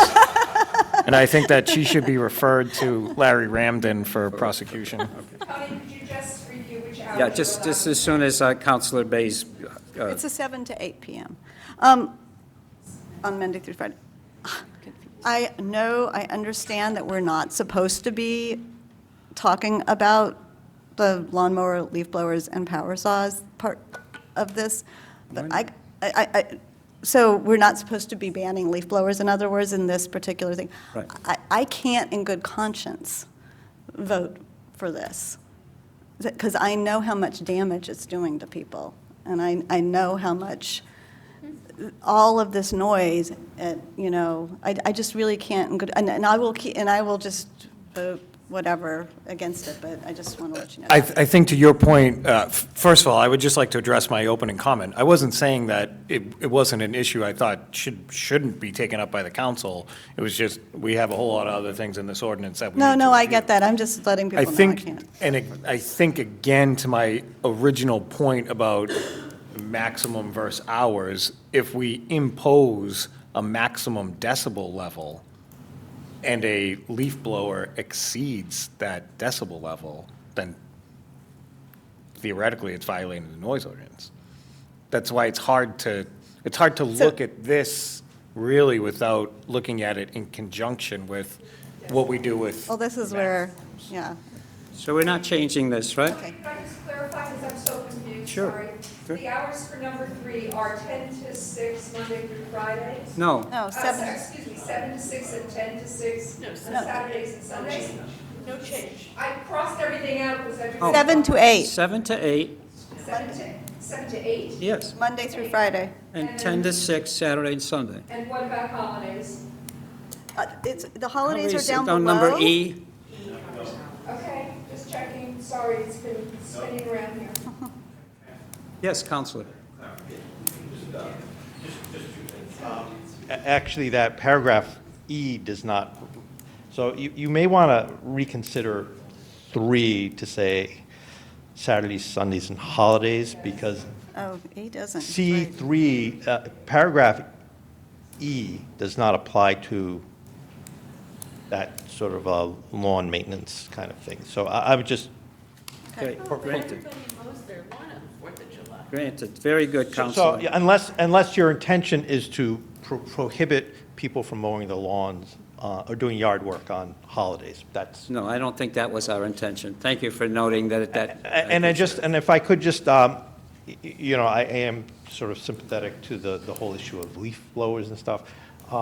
But that would actually be not part of the noise ordinance, that would be a separate ordinance. And I think the proper route for the council is if we want to address leaf blowers, that really needs to be a separate referral and a separate ordinance. But this is, you can't say everything can make, you know, leaf blowers, you know, things can be, because then you say, well, how loud could a lawnmower be? 80 dB, but the No. leaf blower can only be 65 dB. You know, it gets into this kind of thing. So I just want to, not for this committee, that was sort of not, you know, it would be, if we want to do something about leaf blowers, I think like Newton did, it's a separate standalone ordinance. It's not part of the noise ordinance. Okay. I just.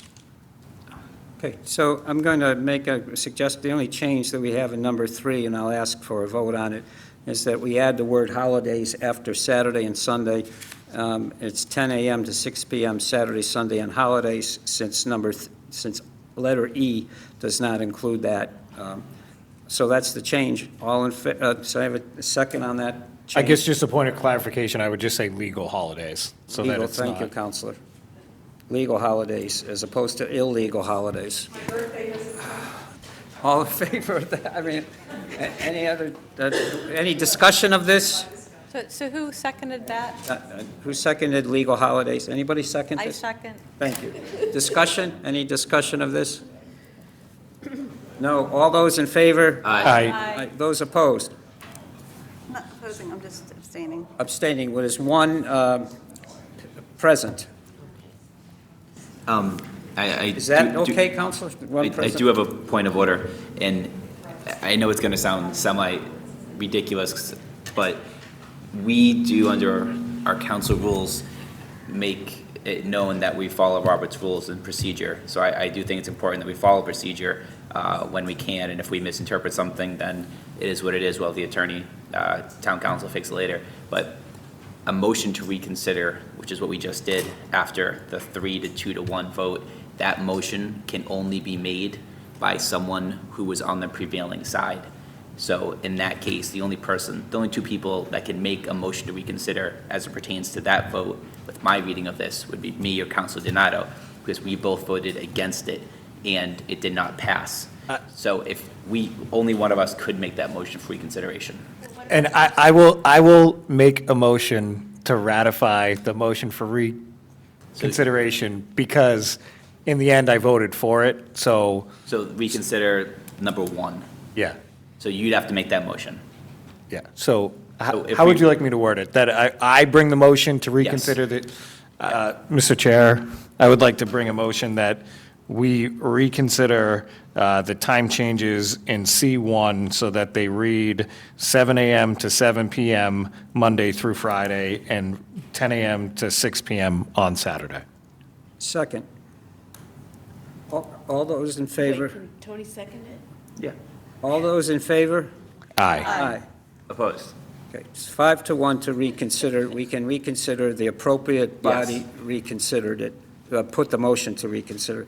Now, all those in favor of the motion as suggested by Councilor Donato, So He just made the motion to reconsider, and now Yeah. someone has to make the Make the motion motions. to do Susan, 7 to could you 7, make 10 the to motion? 6. Sure, I make a motion that we make a change in number 1, so that the Monday through Friday hours are 7 a.m. to 7 p.m. And 10 to 10 a.m.? Change. Oh, That's the only change. second. Okay, we're not going to discuss again. All those in favor? Aye. Aye. All those opposed? Opposed. Opposed. Okay, 4-2. Thank you. Now, what I've realized as we get through this meeting,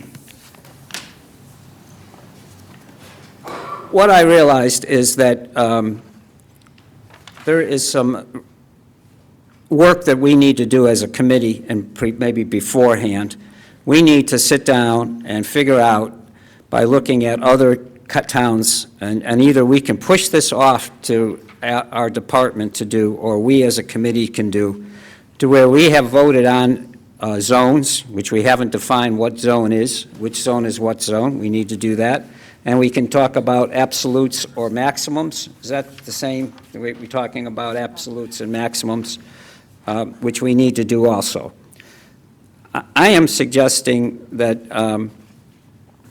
the committees I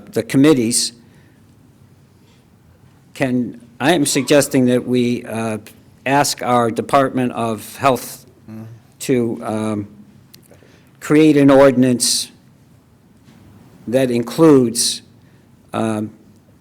zones, and to consider what zones, and also to consider absolutes. Open for discussion. I wonder if we would do better by asking the town attorney to work on that. Open for discussion. I think Counselor Falcoff's suggestion is a good one. Open over here. We voted on this last meeting to have a draft that had those 2 things in it. No, we actually didn't, I don't see a vote on it, to be honest, guys. Not in Counselor Feltner's notes.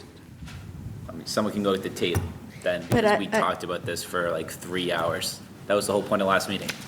But we made those votes, Yeah. but we didn't. We didn't task anybody to do it. We That's didn't what it- say we want an ordinance that includes those things to work with. So we just brought them up in theory. Can I ask mean, a I think it was question? implicit that we wanted to see them in the next draft. I don't think so. And I think it'd be, But we didn't task anybody with the next draft. That's the point. so Okay, that probably should have been done. Should have been, shoulda, coulda, woulda. Okay, Counselor Feltner? Chair. Yes, so, Check, it's in the minutes, Tony. It says that Councilor Falcoff motioned for the joint committee to receive materials and advice from town staff about noise zones, seconded by Palumba, 4-2. But we didn't get it, so now we Well, should, this is a continual problem in this committee. We're not getting anything that you asked for from staff. I hate to raise the issue. Yeah, but just again. let me recognize that these minutes were produced recently, and they haven't been in front of the town council for passage, and therefore any staff member would not know that we passed it. Okay, thank you. Or be instructed. Okay? These are draft minutes. They haven't been approved by the town council. There's no staff member who would know that they were supposed to advise us on zones. So, Counselor Feltner. thank you. I would agree with Counselor Falcoff and Donato that perhaps the chair or joint chairs meets with the town attorney and the health department director, who's made clear he's more about enforcement and not drafting policy. So between all the minutes and materials that we already have and meeting with the town attorney, I think we have provided policy guidance. We just haven't gotten the attorney really providing us with updated drafts to vote on and craft this updated ordinance. So rather than the health director, I would support moving forward. Do you want to make a motion, please? So I make a motion that subsequent to this, the joint chairs meet with town attorney to come back with another amended draft for the committee to consider, along with the other materials we've already asked for. And what should be in that amended draft? my goodness, we have, Zones, a discussion of zones. yeah, I think we I should mean, just it even trust the goes back chair. I think to we should last- just trust the chair to work with Yeah, the staff to cover all the issues that we have our other minutes too, is talking about charts and language and levels and duration and times and zones.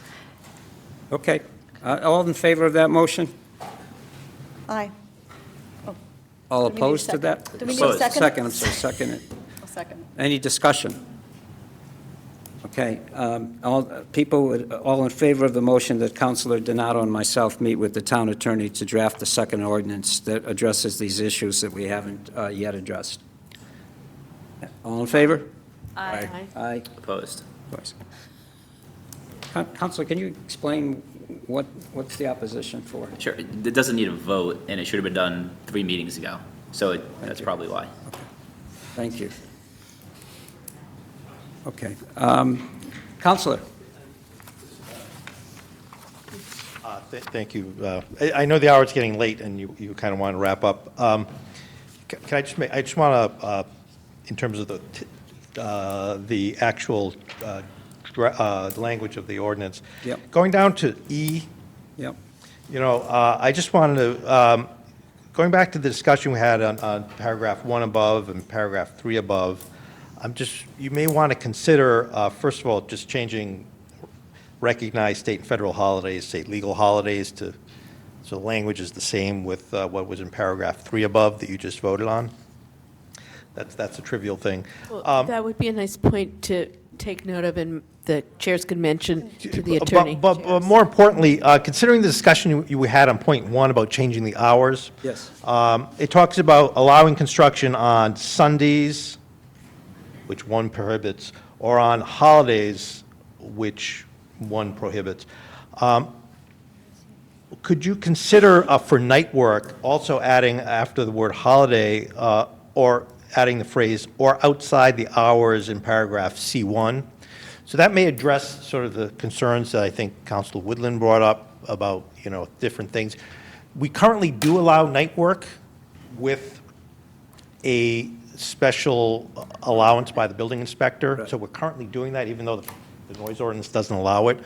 It may be nice to just do that, and that may take some of the sting out of changing the hours from 8 p.m. to 7 p.m., because if somebody actually needs to, because of safety issues, to perform work at night, a contractor, this would kind of formalize what our current informal approval process. Can you restate that for the? I just, something for, so I would just say, other than, change it where it says. What are we looking at? What you're looking at says on Sundays or recognized state/federal holidays. Yes. E? E. And E, change it to say on legal holidays, comma, or outside the hours in paragraph C1 above, comma, unless a permit has been issued, ... Just something you may want to consider.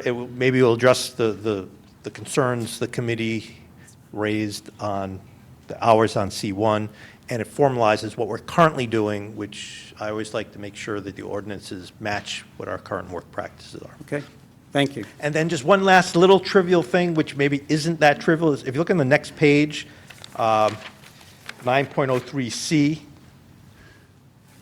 which really is sort of the money shot, which defines what noise pollution is. Yeah. It says, noise source as defined herein, as measured at both the property line and at the nearest inhabited residence.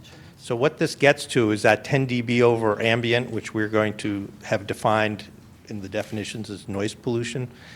The way this is written, it's not just measured at the property line. It has to be measured at the property line and at the person's house, the next door house. So both of those conditions need to be true in order for it to be considered noise pollution. And I just want to make sure that that's what the committee's intention is.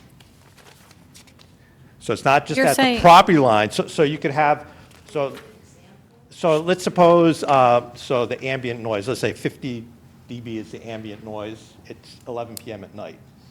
We've defined noise pollution as 10 dB over the ambient noise, which would be 60 dB, which would be running a lawnmower at midnight. okay? So you could say that that's loud, and you could measure it at your neighbor's doing it, measuring it at your property line, but what this says is that's not good enough. It actually needs to be measured at your house. If your house is 20 feet away from the property line, it may be less, may not be over that 10 dB because it's further away, and as you know, noise drops off. So I just want to make sure that that was the committee's intention, that both those conditions, it has to be measured at the person's house in So order for it to be considered noise. Should that be part of the definition then? Well, the definition is, well, there's two pieces to the definition. You know, there's one, the noise above ambient, but that needs to be anchored in something which is property line, because you can make as much noise as you want on your property. If you've got a 2-acre piece of property, which there's very few of them in Watertown, granted, you could make 100 dB of noise at 11 o'clock at night, but if at the nearest property line, it's not 10 dB over the ambient, it doesn't matter, right? You can make 120 dB of noise in your basement, but as long as it doesn't get outside to the property line, it's not noise pollution. So it needs to be both a level, and it needs to say where you're measuring it from, because the person with the, so I just want to make sure that that's your intention, that both those conditions at the property line and at the person, at the complainant's house. I would suggest that the two chairs make a note of that as I another know issue. that. Yep. That was just my Thank you, Counselor. two observations. Counselor, So you basically, I'm sorry to interrupt, so basically your point is, should that be an and or should it be an or? Well, and of course, by definition, it always has to be, it will always be soft, less loud at your house because it's further away, because from the property line. So to a certain extent, saying at both the property line and at the nearest inhabited residence kind of makes no sense. Unless you have to decide you want the noise in your yard, in which case you would strike the residence, because that could be too. So, I mean, that's a policy decision for you guys to make. Do you want the noise to be at the house or in the yard? so we should do one or the other. Yes, Counselor. I was going to say, I'd appreciate that point, and I would just note that I'm guessing, I think maybe that's in there too, because I thought that under state law that you have to measure both, but I don't know that they have to be, It is both. same, that they have to. Right. So, but thanks for bringing that. And that's verbatim out of the state, not state law, the state guideline, which is different than the law. Okay, Since- I'm going to, thank you, Counselor. Thank you. I'm going to do one thing really quick, and that's why I think many of you are here. In order to help Counselor Donato and I think through the next steps with the attorney in terms of an ordinance, I'd like you to look at exceptions on page, it's 95.05 under exceptions. It's the third page in from the beginning of this latest draft. We cut out B. We changed B. Thank you. It says 95.05 exceptions. It's the third page in. This chapter shall apply to the control of all sound originating within the limits of the town of Watertown, except as follows.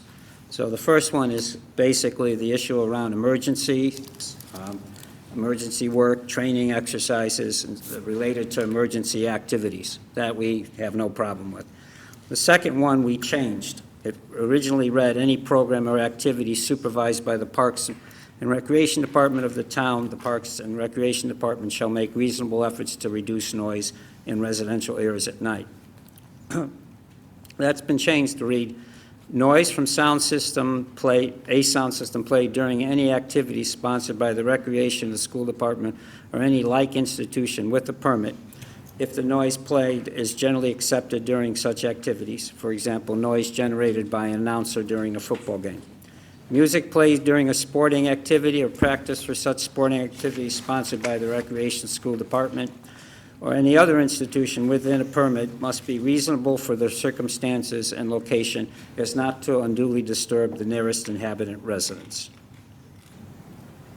One thing I would ask you to talk to the attorney about is whether that language is precise enough, where it says reasonable for the circumstances, that feels open to legal challenge to me. I was asking if there's anybody in the public who would like to respond to this particular one. Yes. I would just real quick, I think this is one of those changes that we weren't exactly sure how it got in there, just. Yes, you're This right. was not discussed the last time. This is where the meeting broke down. I also sent you a memo with regard to this issue, which was responding to Mr. Magoon's memo, to Mr. Santola's memo, and to the superintendent's memo. This is way too vague. They've talked about two different sound levels with no clarification. They've talked, I'll read my comments because it's really getting out of hand. Your comments were in response to Councilor Picciarelli's request for information, if I remember correctly, right? Yes, that's correct, Tony. I commend that they are coming up with some kind of a policy for the students and some regulation, but this was my step. It is a positive step that the Watertown Public School is finally making a good faith effort to vet the music being played at athletic events. It appears that their playlist has gone from 65 to 100 songs to date. Terrific. It will probably grow and change over time. Regarding the volume level, who is determining or has determined the standard for the volume control in the sound booth? Why have two standards been defined, one for weekend games and one for all weekday games and practices? Is our neighborhood now going to endure music at every practice? Why have the immediate butters in the Victory Field neighborhood been ignored during this entire protocol process? I find this extremely offensive. We have been working towards some kind of controls for over 5 years. If we are a community, we are part of this community. The school system is not a community unto itself. Watertown Public Schools consistently touts their mantra. Watertown Public Schools prepares all students for life by engaging them in a challenging and meaningful education with an inclusive, diverse community. Excellence, equity, community. The administration has fallen short, this is my comment, on the community portion of this mantra. Does Watertown Public Schools understand that they are a small part of the greater Watertown community? That they might want to practice what they preach regarding inclusive and diverse, and throw in some respect and collaboration with regard to the greater community. A positive, the music protocol at Victory Field regarding school athletic policies is specific, details responsibilities, and has consequences. Time will tell if it will be effective. Watertown Public Schools' failure, as well as Steve Magoon's and Peter Santola's failure to reach out to residents in the Victory Field neighborhood for feedback on these new policies after 5+ years of complaints, meetings, letters, and proactive suggestions indicates that Watertown's professional management has a way to go to build true community and accountability. Simply put, it speaks to a policy of intentional inaction. Vinny, our windows are closed now. They will be open in a few weeks as the weather warms up. What then? There are too many unanswered questions, too many loopholes. This issue is not resolved. How do we remedy the situation? The council needs to take this issue in hand. That's what we've all elected you to do, to represent us, to stand for us. That's my take. Thank you for all your effort on behalf of the Victory Field neighborhood. In my opinion, there's more to be done. Let me just preface this by saying that you can start up to the. Hang on a second. Let me just, before you speak, Steve. Yeah, just let me kind of. Getting up. Yep. Okay.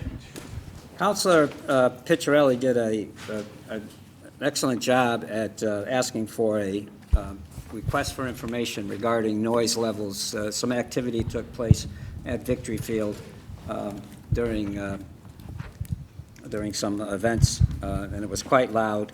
And he asked for a request for information of how this was going to be dealt with. It actually went back and forth, but eventually the school committee and the recreation department met with Steve Magoon 3 times, and they came up with some protocols. And I think that they seem pretty good protocols. There is a whole list of things that have to happen if you're a coach, and who would be monitoring the sound level and so forth by the schools under the new athletic director Ryan Murphy's supervision. Now, Elodia has raised some questions about the effectiveness and the breadth of those changes.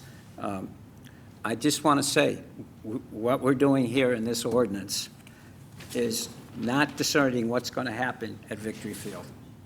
That's not what we're doing. I mean, we can continue to have this discussion around Victory Field at another time, but what we're going to be looking at is if there are exceptions to the ordinance where they don't have to abide by the regulations and the maximums that we're going to develop and the zones which we're going to develop, then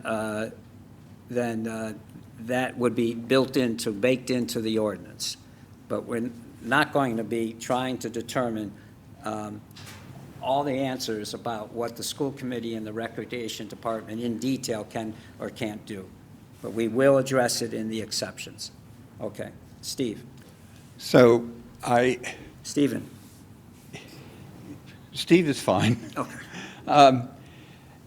In terms of the limits you just placed on the scope of things you can think about, I should point out, though, as far as I can tell, the recreation and school departments don't realize this, the current regulation gives them no flexibility to violate the standards.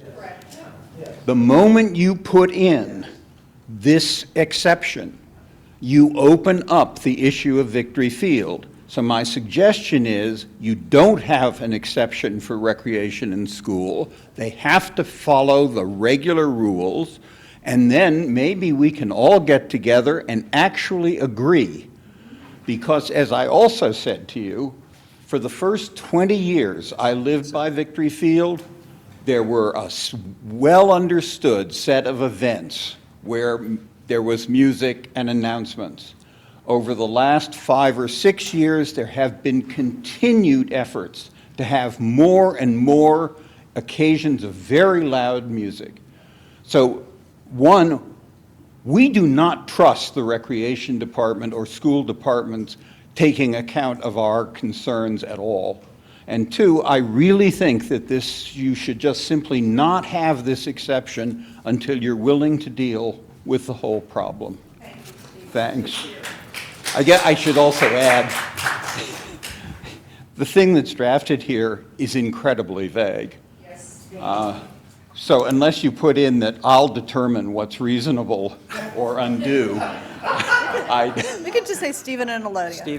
Stephen decides. Dick. I think you'd have 4 votes to that Dick. effect. Thank you. Dick O'Connor, 81 Channing Road. Please forgive me if I read this, because I get up at these meetings and as I start to talk, I forget half the things I meant to say. But I want to agree with the last 2 speakers, by the way.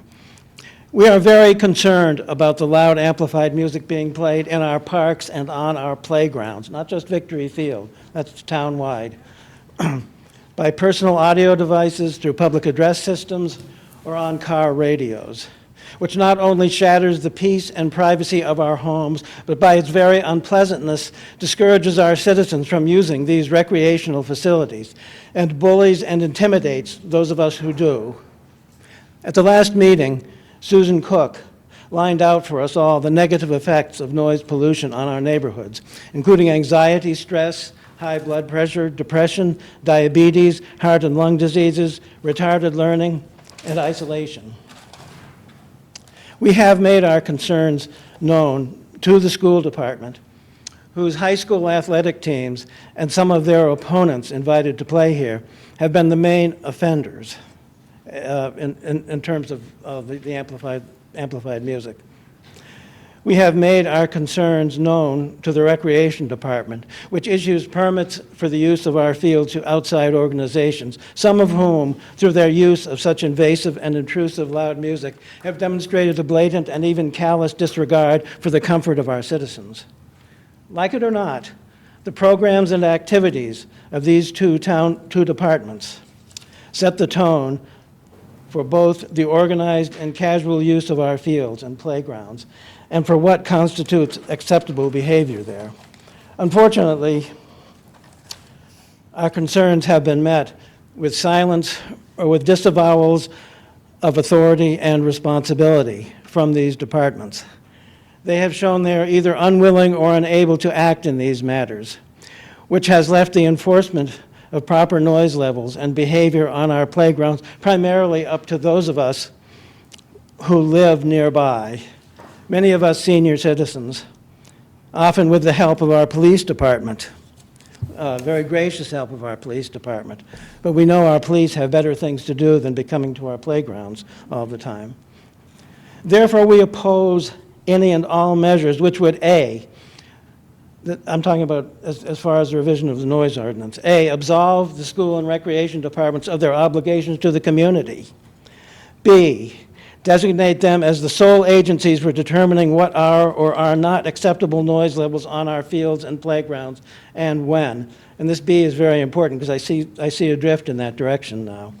And C, this would place them above the law by accepting their programs and activities from the regulations of the town's noise ordinance to which the rest of us are subject, all of which would be dangerous innovations.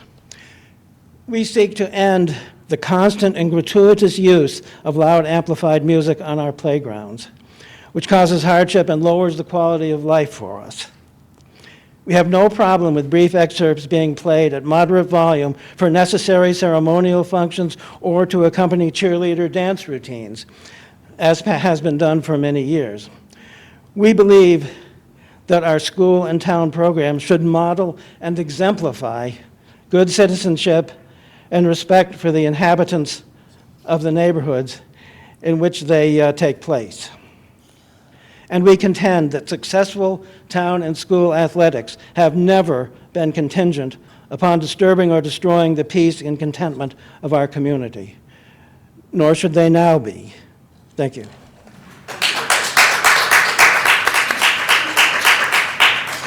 Two more, and then we're going to close up. Go ahead. No, I'm sorry. Go ahead. I apologize. You haven't spoken yet. Hi, my name is Madeline Regan. I live at 10 Bemis Street. I live next to Moakley Park, and I share all those concerns. I walked my dog over behind Victory Field one night of a football game, and I thought, wow, I could never live here. As far as leaf blowers go, I moved from Arlington, so they restricted the use from November to March, and it was hotly contested, and it went to a vote, and the residents voted for it. Also, what was brought up was that the word leaf, so there are no leaves 12 months out of the year. Most of the time, they just blow dirt across the street, and then their leaf blowers, the neighbors, I worked in Newton, those guys come blow it back, and Mother Nature comes and blows it all over. Anyway, there's no need to have a clean street with the leaf blower. It would be, if they were just blowing leaves, the noise would be reduced greatly. So that was just what I wanted to say. Thank you. Thank you. Yes, ma'am. Just a second, Russ. This woman hasn't spoken yet. Ma'am?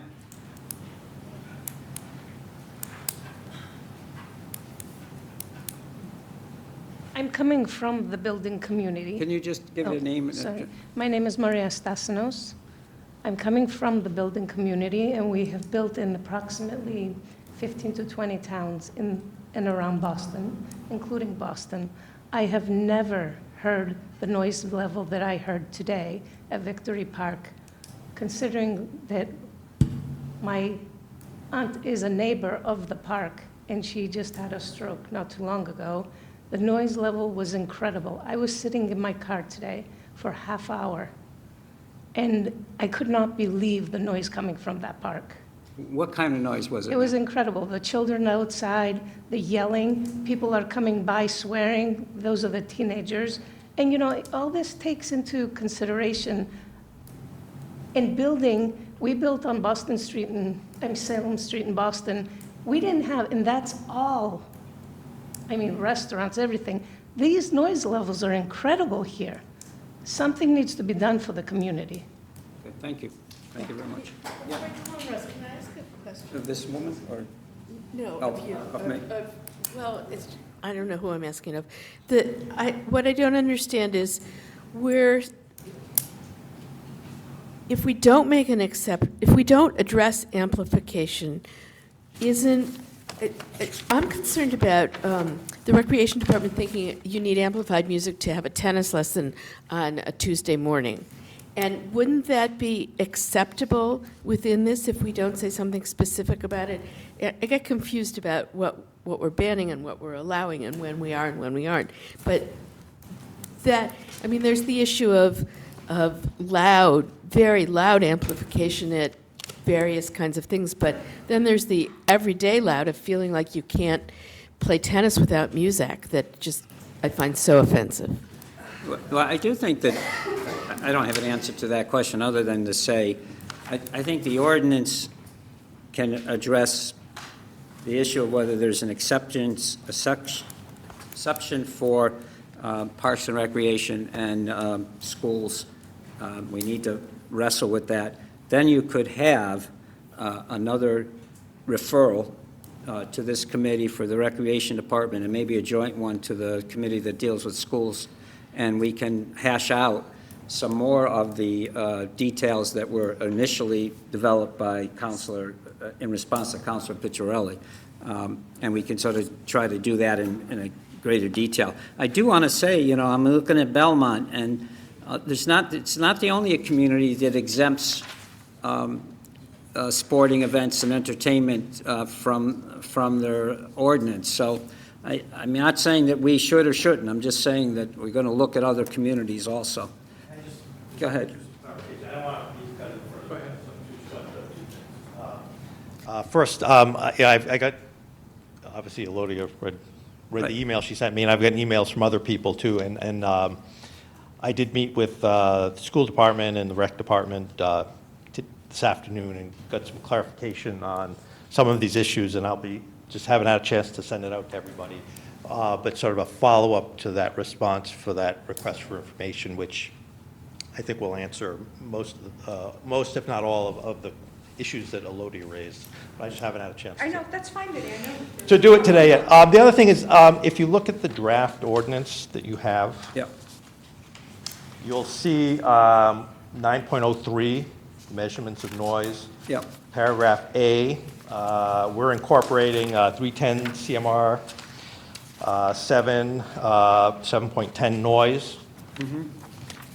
So, and if you look at 310 CMR 7.10 noise, paragraph 3, it says 310 CMR 7.10.1, which is, you know, the noise part, does not apply to sounds emitted during and associated with, and paragraph 5 says, parades, public gatherings, or sporting events for which permits have been issued, provided that said parades, public gatherings, or sporting events in one town do not cause noise in another town. So even if you were to strike under 9.05 exceptions, paragraph B in its entirety, that 310 CMR 7.10, paragraph 3, subparagraph 5 would still apply and would mean that parades, public gatherings, or sporting events for which permits have been issued are exempt from the law. So so you don't have to specifically exempt it. So our current noise ordinance does not specifically exempt it because under the state regulations, they're already exempted. So I just want everybody here to understand that. So if we decide to abide by the state regulations, they're exempt. They're exempt, and nothing changes tomorrow that doesn't exist today. This is in the CR, it's in the. It's not on the noise ordinance. So that's the Code the of state. Massachusetts regulations. Larry has it in his documents. So it's page 8. So I guess you know, from a policy decision, the committee has two choices: either to leave it as it is, knowing that under the state regulations they're currently exempted, Right. or you may choose to add a paragraph B there and add language which supersedes what is more restrictive than what the state regulation is. So I think that's how you need to approach it. Thank you, that's very helpful. And But, you you know, got that, understanding Counselor, right? that, you know, that it is understood that a permitted, when I say permitted, right, and to the point is, there's no amplified music is allowed at practices, just to be clear what they wrote in that thing. Yes, it is, no, they wrote it in, the practices are It's in here. No, it's not. It's not in Oh, what, it's not in the it's not in the state. request for information. It's not in the Talking request for about his, information. his request. So just to be clear, and things like practices or tennis things, it's only for games, is really amplified, or other events such as the Relay for Life or the 4th of July. So anyway, where does it say that? Yes, it did. Well, I didn't write the exemption, so I'm not taking I any. see, we have it, we noted it, we noted it. So anyway, so just, it just, these things need to be in harmony. Yes, the state or needs to be in harmonized, harmony, the language or needs else to we be need to harmonized. be more strict. And I think that is, but just to be clear, I just do want to be clear that both the rec department and the school department said there will be no amplified music allowed during any practices. So just. Thank you. Right here. Please look, the song list will be soliciting Okay, more. guys, that Right, sounds like. but not for practices. Yes, it says practices right here, for Oh, all so- weekday games and practices. So, okay, well, that's not what they told, I got further clarification today, Great. which I will That's good. So let me send hear- out and make sure that everybody knows it. But I just Thank you do for want to your work on apologize this, for not getting out before tonight's meeting, Okay. because. Russ, the last comment, please. I've got one more, Tony. Yeah, Russell Rico, Fayette Street. First of all, a butter of Victory Field that says there's high school kids going by her home, acting up, using obscenities and everything else, I mean, that should never be tolerated. And I think she should call oh God, I can't even think of the head of the school department. The superintendent, okay? And basically said something, what are you going to do about this? I'm expecting you to do something about this. And these kids in high school should learn that you don't use foul language in a residential neighborhood where older people are around. I think it's disgusting.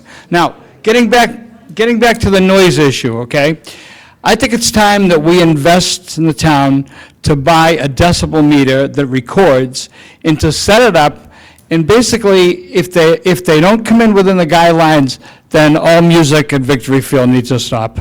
Okay, thank you. We got to have accountability. No, I'm not saying we don't. I think we need to consider a Two buy. things, Tony. I had the same problem, ma'am, when my mother was alive.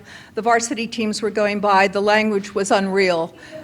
So what I did, I want to tell you what I did. I called up the school and I said, I'd like to come address the varsity athletic teams. And they said, why? And I said, well, clearly there's a problem in terms of how they conduct themselves in public. They're our all-stars. And if this is okay, what's happening?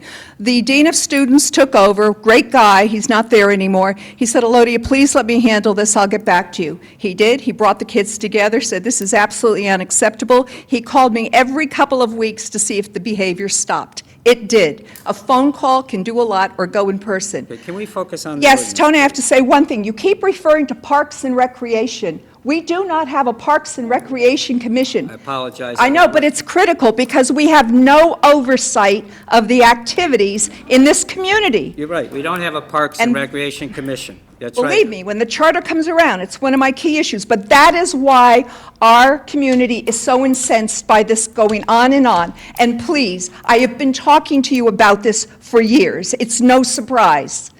The 2014, the neighborhood of Victory Field came up with all these options and all these things that could be done to ameliorate the situation. None of them have been followed through on. We have been very proactive in trying to work this out. So let's not keep playing the same game. It's right here, all weekday games and practices. Okay, It's fatiguing. okay. One more sentence, Last please. one. I know, because I Last haven't one. been Go to ahead. any other meetings. Elodia said- Last one, All right, please. Susan Flynn O'Brien, 28 and 30 Orchard Street, on behalf of my mother, Maria Felino, and myself. And Maria Stasnos came here to visit her aunt this evening. She is a woman that's been building her whole family 40 years, Maria, would I say? 45 years. My mother couldn't attend tonight. She just came out of the hospital again, I'm afraid. But I'm talking on behalf of my home. I've lived in my home for 62 years. I have never seen the worst, and the worst of it. It gets worse. And I'm sick of the screaming. It's not the music, it's the screaming. It's all day long, it's all night long, and broken bottles, broken glass, broken windows. I think that's very unfair to my family. I've been here too long next to the park. I want a beautiful park. Everybody knows that here. I want beautiful trees. I want beautiful things. I want kids to be respectful. They're not respectful. We have to form a committee on how we're going to make it better. I'll be part of the committee if you want me to be. Alodia, thank you very much. Thank you for listening. This is just the start of the beginning of a conversation. Okay, thank you very much. We need a lot of privacy. We don't have that privacy.